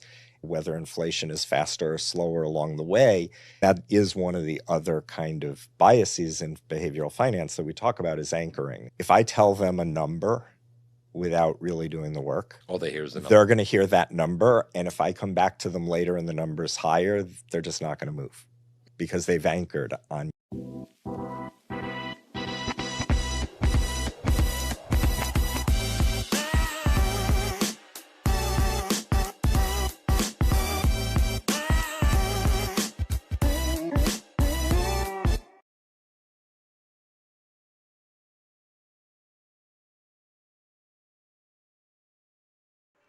Welcome back in, everybody, to the Ice Center at the Promenade here in Westminster, Colorado. I'm Drew Galliard, Brendan Price, Sean Rosenberger next to me here. Second period intermission report brought to you by Sagent Financial Services. Knowledge is the Sagent way. Our name comes from the Latin word for those who know or perceive quickly. We get to know our clients deeply and provide personally tailored financial guidance for a fast-changing world. We help you succeed by combining the wisdom we have earned from our heritage with innovative insights to shape the future. Visit www.sagentfs.com. Well, after 2 periods of play, the Buffaloes put themselves in a good position here. They lead 3-1 with 2 goals there in that, or excuse me, 3 goals in that middle frame. From 2 from David Levkis and 1 from Brick Fisher. Let's take you through all the goals here in this one. Go back to the first period of play. Blake Bazin from Cody Bjorndal at the 9:32 mark. It was 1-0 after 1 period of play for the Pioneers. And then we, again, had been talking about it. Just like in boxing, boy, CU came back and just threw some haymakers as David Levkis got on the board on the power play just 55 seconds into that second period of play. Brick Fisher followed that up with another power play goal from Isaac Neffs and Calvin Stone 7 minutes later. And then Levkis again unassisted at the 19:04 mark. He gives them a 3-1 lead. And right now, 2 for 3 on the power play is CU. And 0 for 2 right now on the power play for DU. So that's kind of where the difference has been happening. We talked about in the pregame show as well with the specialty teams. These are the number 1 and 2 specialty teams in the BMHC. And I'll tell you what, CU is showing exactly why they're in the top 3. Yeah, and I mean, you look at it, it's Championship Sunday, right? The Buffs have won 2 of the 3 head-to-head meetings this year, and you get to this juncture of the season, this magnitude of a game, special teams and goaltending make or break what you're able to do. And you looked at it, and you saw it, and you just talked about it, Drew, in that second period. 2 power play goals for CU. That's the difference, right? Yeah. It's a 2-goal game, and you take away the man advantage goals and opportunities. We're right back at 1-1, but I don't think revisionist history is quite how it works. And so if you're Hunter Scott and the Pioneers, man, you've got to come out, and you don't have to score in the opening 5 minutes, Drew, but what you do need to do is come out and make a statement and an imprint in the offensive zone. We saw it in the second period, 5-on-5. The final 8.5 minutes, DU had 2, maybe 3 generated cycles from open play in the offensive zone. They had a couple of quick looks with offensive zone faceoffs, but CU bottled them up in the neutral zone and just did not give them anything offensively past center red. Yeah, and using their speed, too. CU is a very quick team. I mentioned that in the last 2 periods of play. And, you know, if you're DU, you got to find a way here. You don't, like you said, you don't need to come out and score in the first minute, the first 5 minutes. You're down by 2. You need 1 goal every 9 minutes and 59 seconds. Yeah. So you have some time here, and Coach Scott, like, you have some time here if you're the Pios to come back, but it starts with 1. You have to keep the pressure on. And at this point, this is where it gets tough. As a coach, do you tell your defense to start pinching? Maybe not, because of the speed of CU. You have to respect that. So it's going to be interesting to see what happens here heading on into the third period of play. But it's going to be an exciting final 20 minutes here from the Ice Center at the Promenade. Now, do want to mention this as well. If DU does come back and tie this game and we head to overtime, it will be a 5-minute sudden death 3-on-3, just like it normally is. Nobody scores there. Then you go to a shootout to determine the winner of the BMHC. Right now, that's an uphill battle for DU. Not saying it's impossible. They played very well, but that second period was dominated and controlled by the Buffaloes. Yeah, and you talk about it being an uphill battle. I think, again, if you're the Pioneers, this is, right, you're 10th in the region. Barring something calamitous elsewhere around the Western region, it's likely that you qualify for regionals. But, I mean, we saw yesterday when DU and Metro State were playing, both of those teams played with a mentality that they had to win those 60 minutes or you will not be playing again for the rest of the year. And I think DU has to recapture that same mentality for these final 20 minutes and come out and say, if we don't win these 20 minutes, we won't play again. And it's the kind of properly channeled, desperate energy that can make the difference, especially for a team that's as balanced as DU. They can send wave after wave on the forecheck. To your point, it may help them alleviate the need to try and pinch from the blue line because you've got Van Arum and Bjorndal and Bazin and Patrick and Seabeck, and the list goes on of guys up front. Brophy has had a really good game in the middle for the Pioneers through 40 minutes, and so it's about, can you channel all that energy and force turnovers on the forecheck?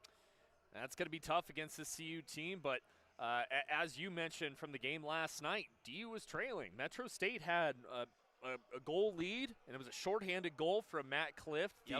I call him a all-pro forward, but he plays every position. But DU, as you mentioned, they buckled down. They put the pressure on. They didn't give up, and I don't expect the Pios to give up here in this third period of play. You just have a little bit of a larger hole to fill here in the final 20 minutes of play. We're 1 minute out from starting the last 20. We'll take one quick break here and be back with action after this on Price Productions.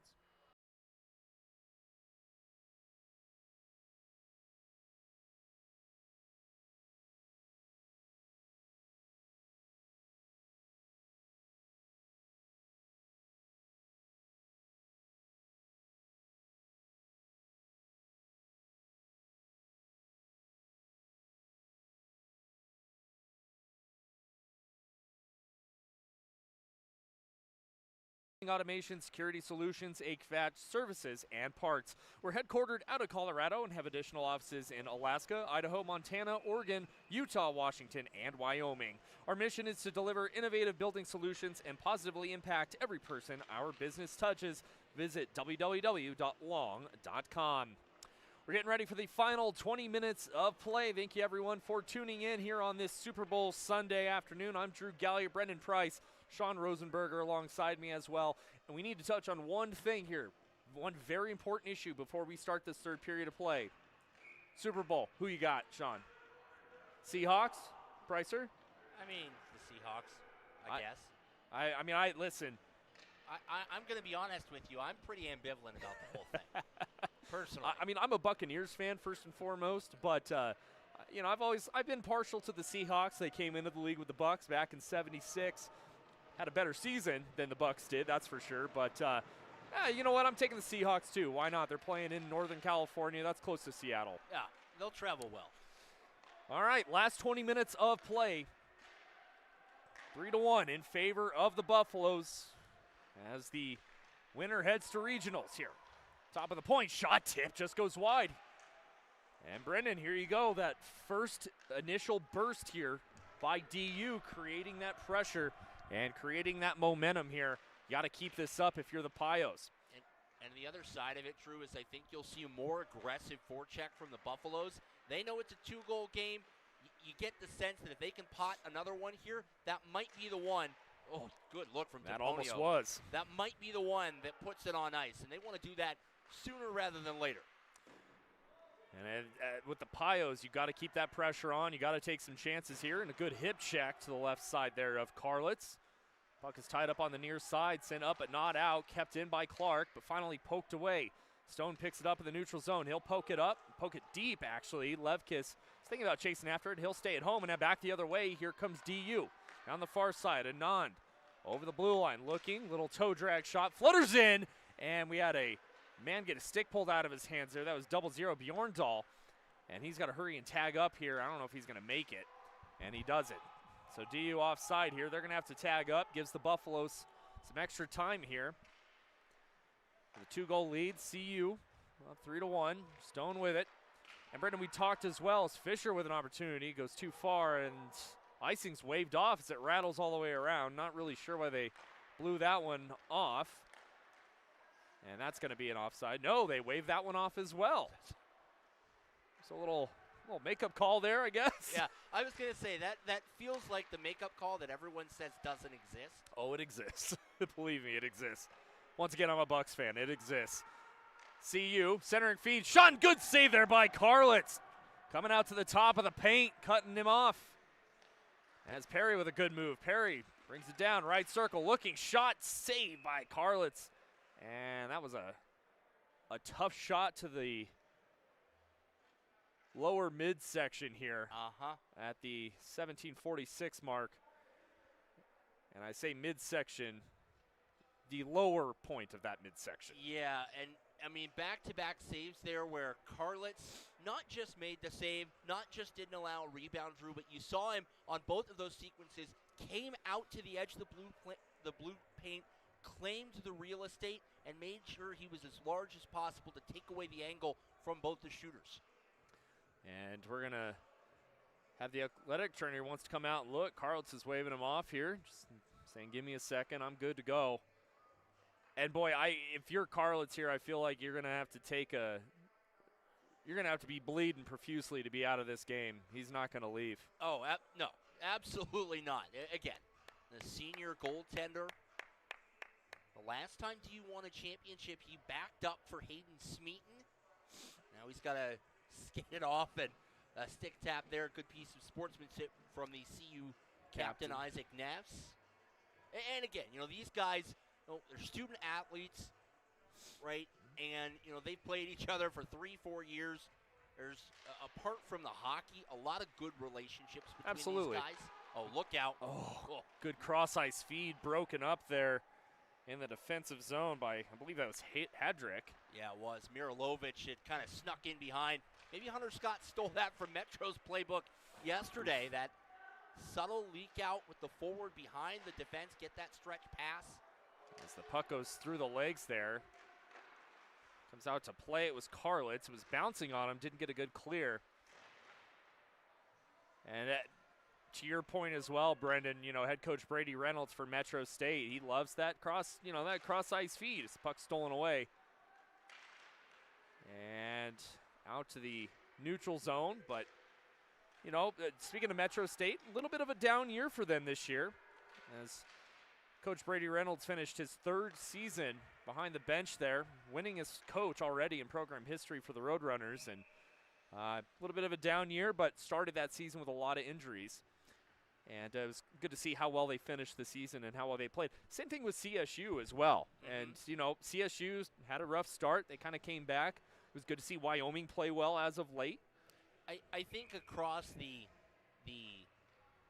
7 years of the conference, I think this is the year where you still had a top tier, a middle tier, and a bottom tier, but I think this is the closest that differential has been. I mean, on any given night, it did feel like somebody could beat somebody. And there are years that you haven't been able to say that about the BMHC, which, I think makes the fact that CU-DU here in the championship game today that much more impressive. I mean, these are truly 1 and 2 seeds in the conference. Yep. It's the first time in 4 years that the 1 and the 2 have met in the conference championship here for the Tivoli Cup. But, I mean, it's been a tightly contested game, and here you are, DU. You've still got 16 minutes to try and come up with a couple of goals. And that was a heck of a play there at the top of the point. It's a shot and a blocker save. Comes out, that was Jimmy Triplett.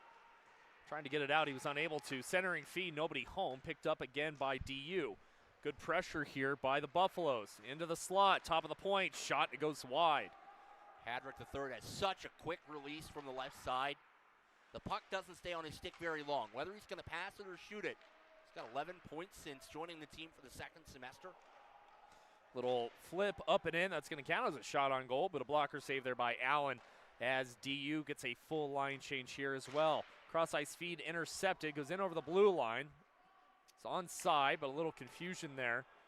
And again, we had talked about this. The defense kind of staying more at home here, at least for the moment. Still a lot of hockey left. You don't need to score right now. You got another 4 minutes or so if you break it down into 10-minute chunks. And I think in a 2-goal game, I don't know that you'll see that kind of aggression, pinching, or trying to step up in the neutral zone.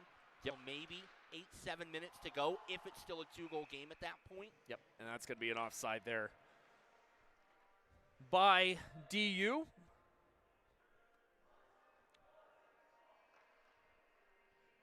As we want to touch on New York Life, your future built with confidence. Financial decisions are easier with a partner by your side. New York Life's agents and advisors take the time to understand your goals and dreams so you can build the future you imagine. Visit them at www.newyorklife.com. Sent in deep, see you with it.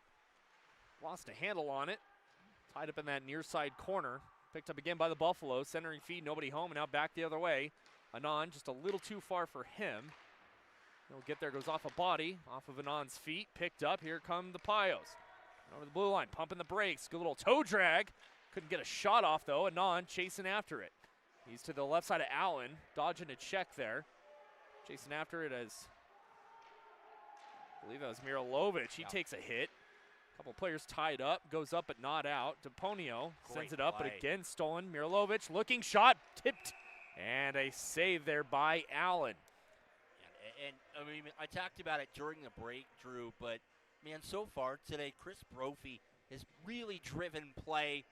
He's out on the wing with Mirilovic and Bjorndal. This has felt like the most consistently dangerous line that DU has had in the offensive zone. Yes, absolutely. With the exception of that goal there by Bazin, they've had a lot of good chances here for this DU squad. Mirilovic ties it up, wins it cleanly, shot off his own man, but good setup play there by the Pios. Flipping around, Bjorndal trying to get to it, unable to, goes all the way down. It's going to be a foot race. Icing's going to get waved off. A good hustle there by Gennon. Gennon will get to it. Sends it up to the point. Fluttering pass, still loose, and just off the stick there of Gennon. And an open net as another puck flutters all the way down. And that one will be an icing here on DU with 13:41 left to go in this third period of play. Shots 31-25, or 27 rather, excuse me, in favor of the Buffaloes. Face-off's going to be the left side of Carlitz.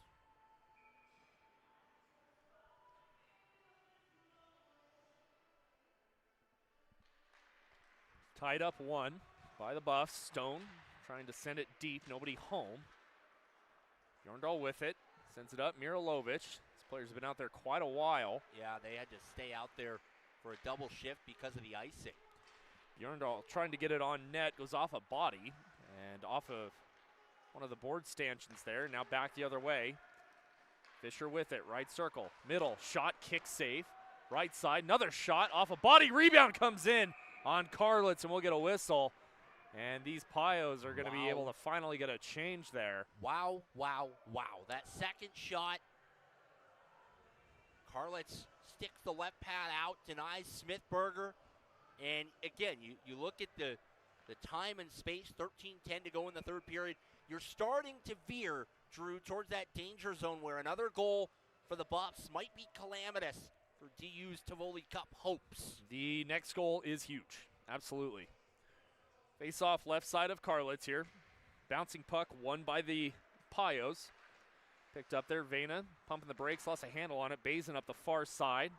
Bouncing puck comes free and sent up but not out. Man goes down, no call. On the far side again. It's just kind of tied up there along that far side boards. Comes free, picked up in the defensive zone by the Buffaloes. It's Ralstad. He dumps it off Palachik. He'll send it down. No icing. Up the near side, Bazin. He'll trying to backhand it up and out. Nobody's home. And pass is going to be a little too far for Bazin. That one will be an icing here with 12:34 left to go. As DU trying to stretch play out north to south. Hit that lead pass. Just a little too far for Bazin, and that is a direct result because of how well CU has clogged up the neutral zone today. You start to, instead of trying to move the puck east to west, and trying to skate it through the neutral zone, you start trying to look for that home run pass, which means more icings, more opportunities to get turned over. Good shot there from Seaback. Approaching the 12-minute mark here. Once again, fans, just want to thank everybody, and I'll touch on this again here in a bit, but want to thank everybody for tuning in today and this entire season. It has been a really fun BMHC season, and it's always fun to call games for all of these teams, and especially in the BMHC where you get to see a lot of teams you don't see often. And it's been a big pleasure here to be a part of the broadcast crews for all the teams here in the BMHC. As the puck flutters off the far side boards here, Nusigas trying to get to it and sent deep there by Perry. And those are, Drew, just those 50-50 pucks in the neutral zone that DU just hasn't been able to win many of those, where you get the puck between somebody's skates, you get a few sticks tied up, and instead of poking it free and maybe getting an odd man rush out of it, it winds up getting poked out by the Buffs and punched right back in to your own defensive zone. And, again, not to belabor the point, but you just see those precious seconds and minutes starting to tick away. And we talked about it in the second intermission report, where there just wasn't a lot of offensive zone time available 5-on-5, and that so far has been the case here in the third period for DU. Yep. Face-off's going to be right side there of Allen. Van Arum lines up, wins it. Shot goes in on net. Good look there off the set face-off play up and out of the zone here. That was tipped, I think, by Van Arum right in front, too. Tried to lift it over that pad of Caleb Allen, who... On a smart shot there by Changwalker as well. Saw everybody in front. Van Arum got a stick on it, and Allen with a good save. Another face-off tied up one there by the Buffaloes. And I'll tell you what, Brendan, I love that play by CU off the face-off. You win it clean. That left winger is gone. Yeah, every time. I absolutely love it. And the thing is if as a defensive core, if you're not ready for that, if you haven't recovered, that should be a hand pass. Yeah, it would have been, but CU was the first one to touch it. No, and to your point, that's if you're not recovering defensively and you're not aware of that, that is where CU, again, that's their bread and butter. Odd man rushes with speed. And part of that defensive zone breakout play is generating that 2-on-1. It's good pressure here by the Pios, sending it in deep. Not on the forecheck there. It's up the near side. Bjorndorf trying to get a stick on it, unable to. Excuse me. Puck in on Allen. He'll send it up the far boards. Top of the point, comes free. Pios with it now, looking. Fan on the pass. Even 50-50 things like that. Yeah. Bjorndal was ready to tee that up for Mirilovic in the bumper, but just whiffed on the pass. Mirilovic had a man in front, couldn't pull the trigger as the defense of the Buffaloes got to him first. Bjorndal sends it down, Mirilovic. Mirilovic kicks it up to Bjorndal. Comes up to Vena. Flutters free. Changwalker, good little turnaround pass.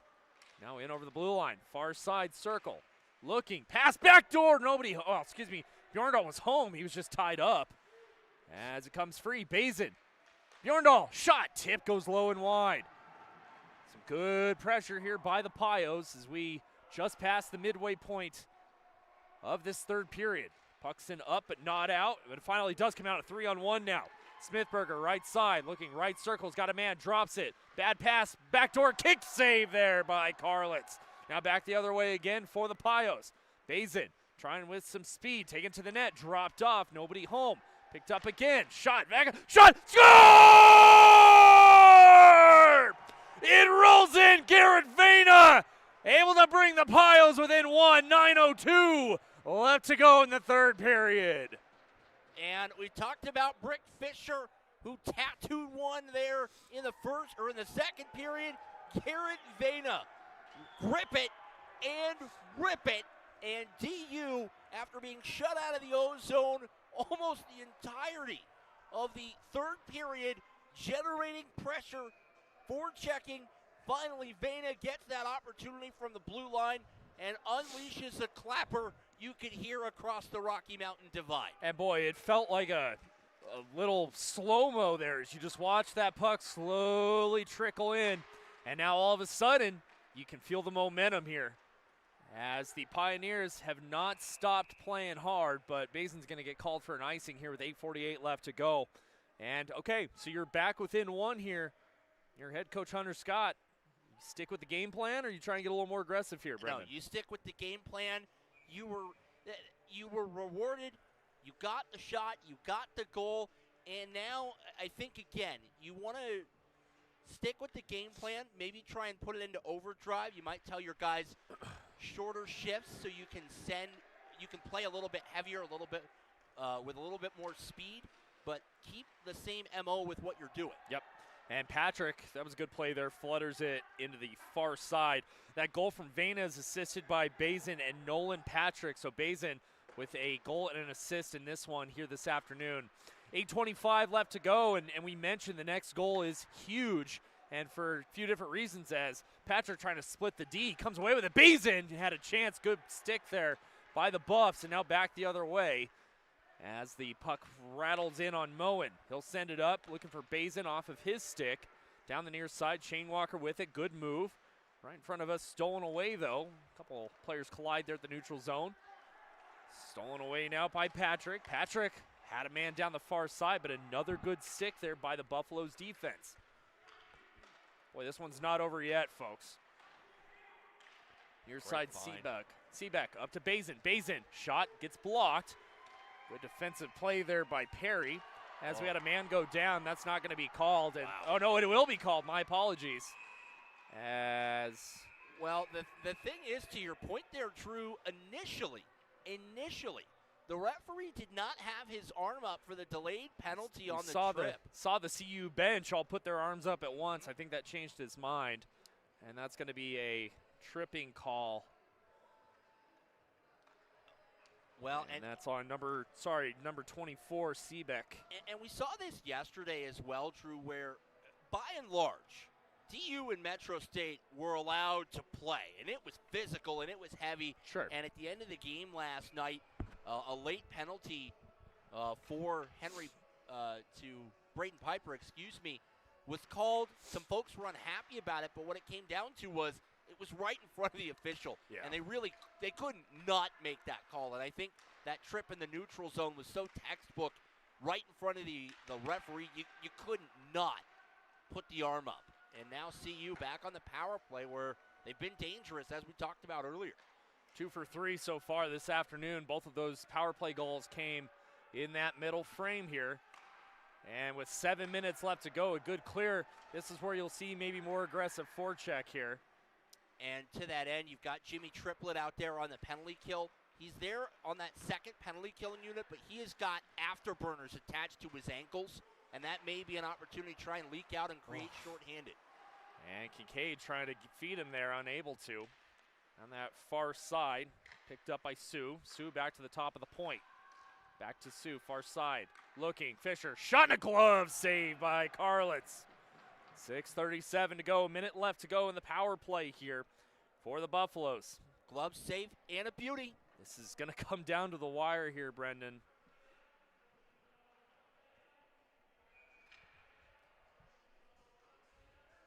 Do they have a noise restriction on the music in here that I don't know about? It's awfully quiet.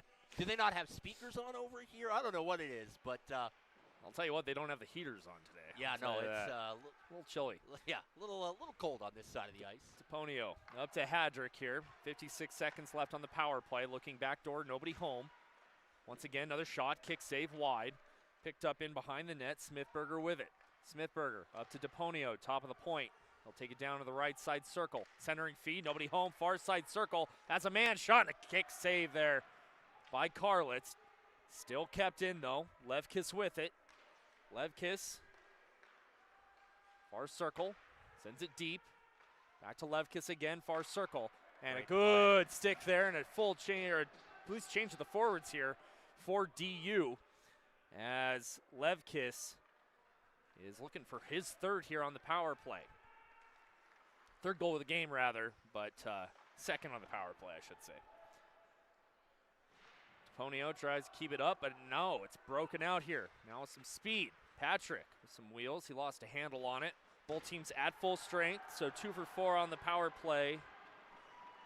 And Patrick and Levkis finally get free of each other. And even though the Buffs don't score there, a 1-goal game, you get 2 minutes off the clock. And a big collision there. He's going for Levkis. That was Patrick, and another big collision right in front of the CU bench. Couple of CU players go down. They got to hurry up and get up here. DU's trying to get the afterburners on. Bazin gets around his man. Bazin on his backhand, looking, centering feed. It's a bouncing puck, top of the point. Kept in, fluttering puck again, but it comes out to the neutral zone. 5 minutes left to go here in this one. It's a 1-goal game. Puck sent up and out to the neutral zone. It's going to get really physical really quickly here, Brendan. Yeah, I was just going to say, this is about going to be the time where it's throw everything in the kitchen sink. Wow, I don't know, Allen saw that slap shot. Absolutely did not. 4:40 left to go. Shots 39-29 in favor of the Buffaloes. Good poke check there, sent up to the neutral zone. Neffs has to wait. They tag up, but he went a little too soon here. 4.5 to go. Now, Brendan, your coach, Hunter Scott, when do you use your timeout, and when and if do you pull your goaltender? 1-goal game, I think, in terms of when do you take your timeout, not before 2 minutes to go. You've got a lot of time in a 1-goal game. I think if you're looking at pulling the netminder, you've got to go. If you're in the O zone, you can go at the first whistle under 2 minutes. I think that's where you can live. If you don't have possession or you're having a tough time getting out of your own end, like this, yeah, I don't think you can go before a minute. No, there's another low shot up the near-hand side. Fans want to remind you, stick around immediately after this game for the post-game show and presentation of the trophy to the winner of this game. We'll get you all the highlights here from this one, as well as that trophy presentation, and wrap things up here before regionals officially begin here. And one of the things that will be interesting in Hunter Scott's calculus is yesterday, Metro State was able to pull the goalie with 1 minute and 20 seconds left, and Metro State was in the offensive zone for the final 80 seconds of regulation. It was hairy for the Pios defensively. Carlitz had to buckle down and make 3 big saves. And so now I think thinking about that, especially the way DU is done in the offensive zone on the face-off circle, I think that's the opportunity you have to wait for. Yep. Stolen away is Gardner, and it's in his feet. He comes away with it, though. Gardner now 2-on-2. Gardner in over the blue line, looking towards the middle, cuts it to himself, tries to drop it off. Van Arum, just nobody home, and now 2-on-1 the other way. Here comes Fisher down the right side. Fisher looking, shot backhand, save by Carlitz, comes free, and picked up once again by the Pios. Back the other way, knocked away. Gardner was trying to get a hold of it. A couple players go down right at the blue line. No call. Stone sends it in deep. 2:45 left to go. Game saver from Jackson Carlitz there in a 1-goal game this late. Deponio with some speed, cuts through the middle, drops it off. Levkis looking shot, and a save by Carlitz.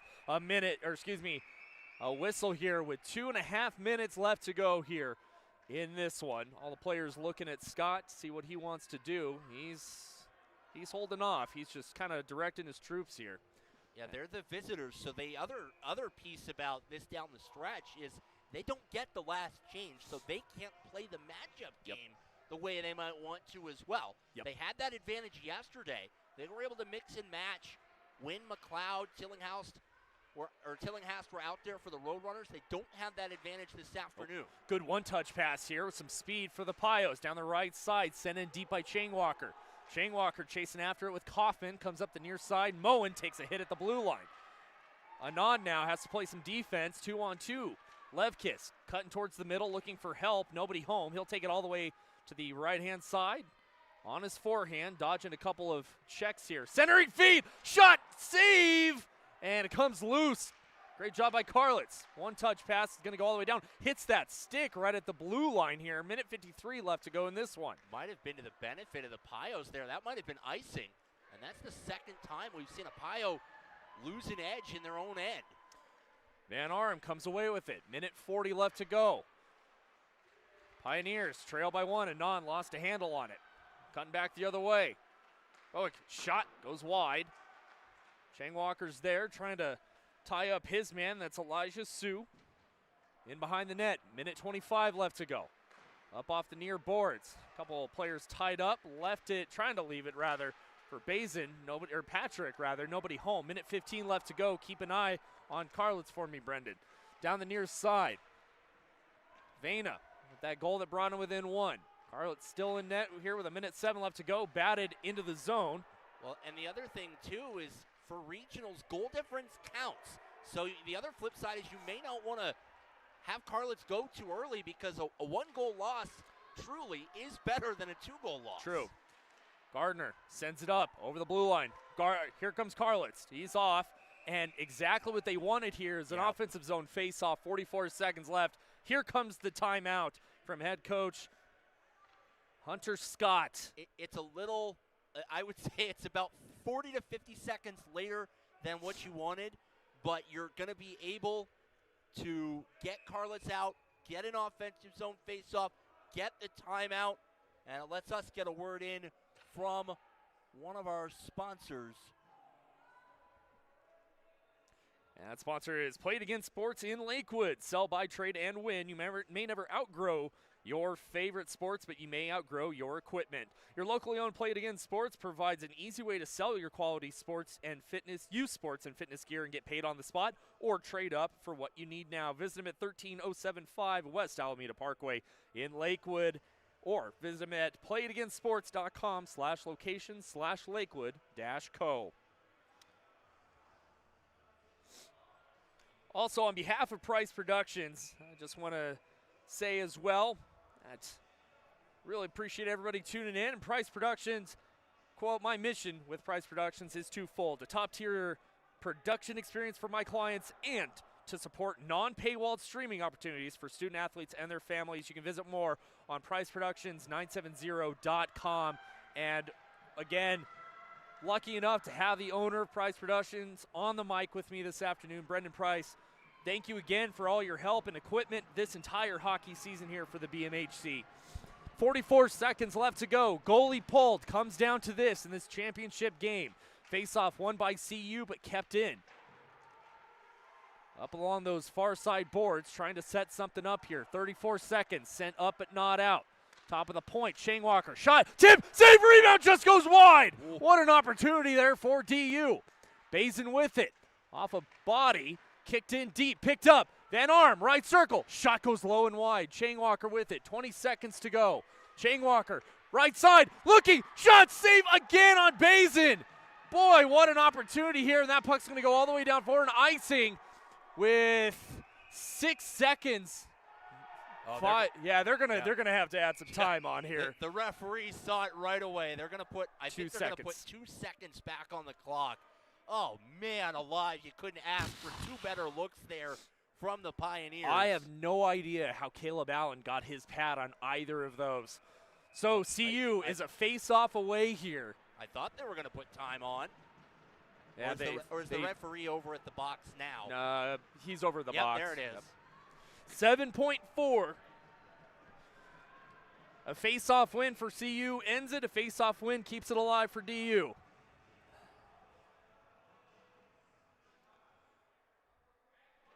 Here we go.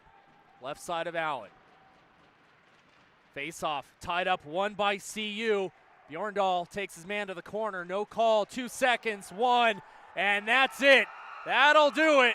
And the CU Buffaloes have won the BMHC championship. And we're having some conversations in that far corner. And good on the referees to get in the middle of these players and ending it before anything can begin. Yeah, you want the festivities to be what comes down the stretch here, not necessarily the extracurriculars. And for the first time in 7 years,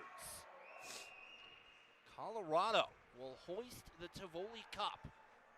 But, man, you have to give all of the credit in the world to these DU Pioneers in this game.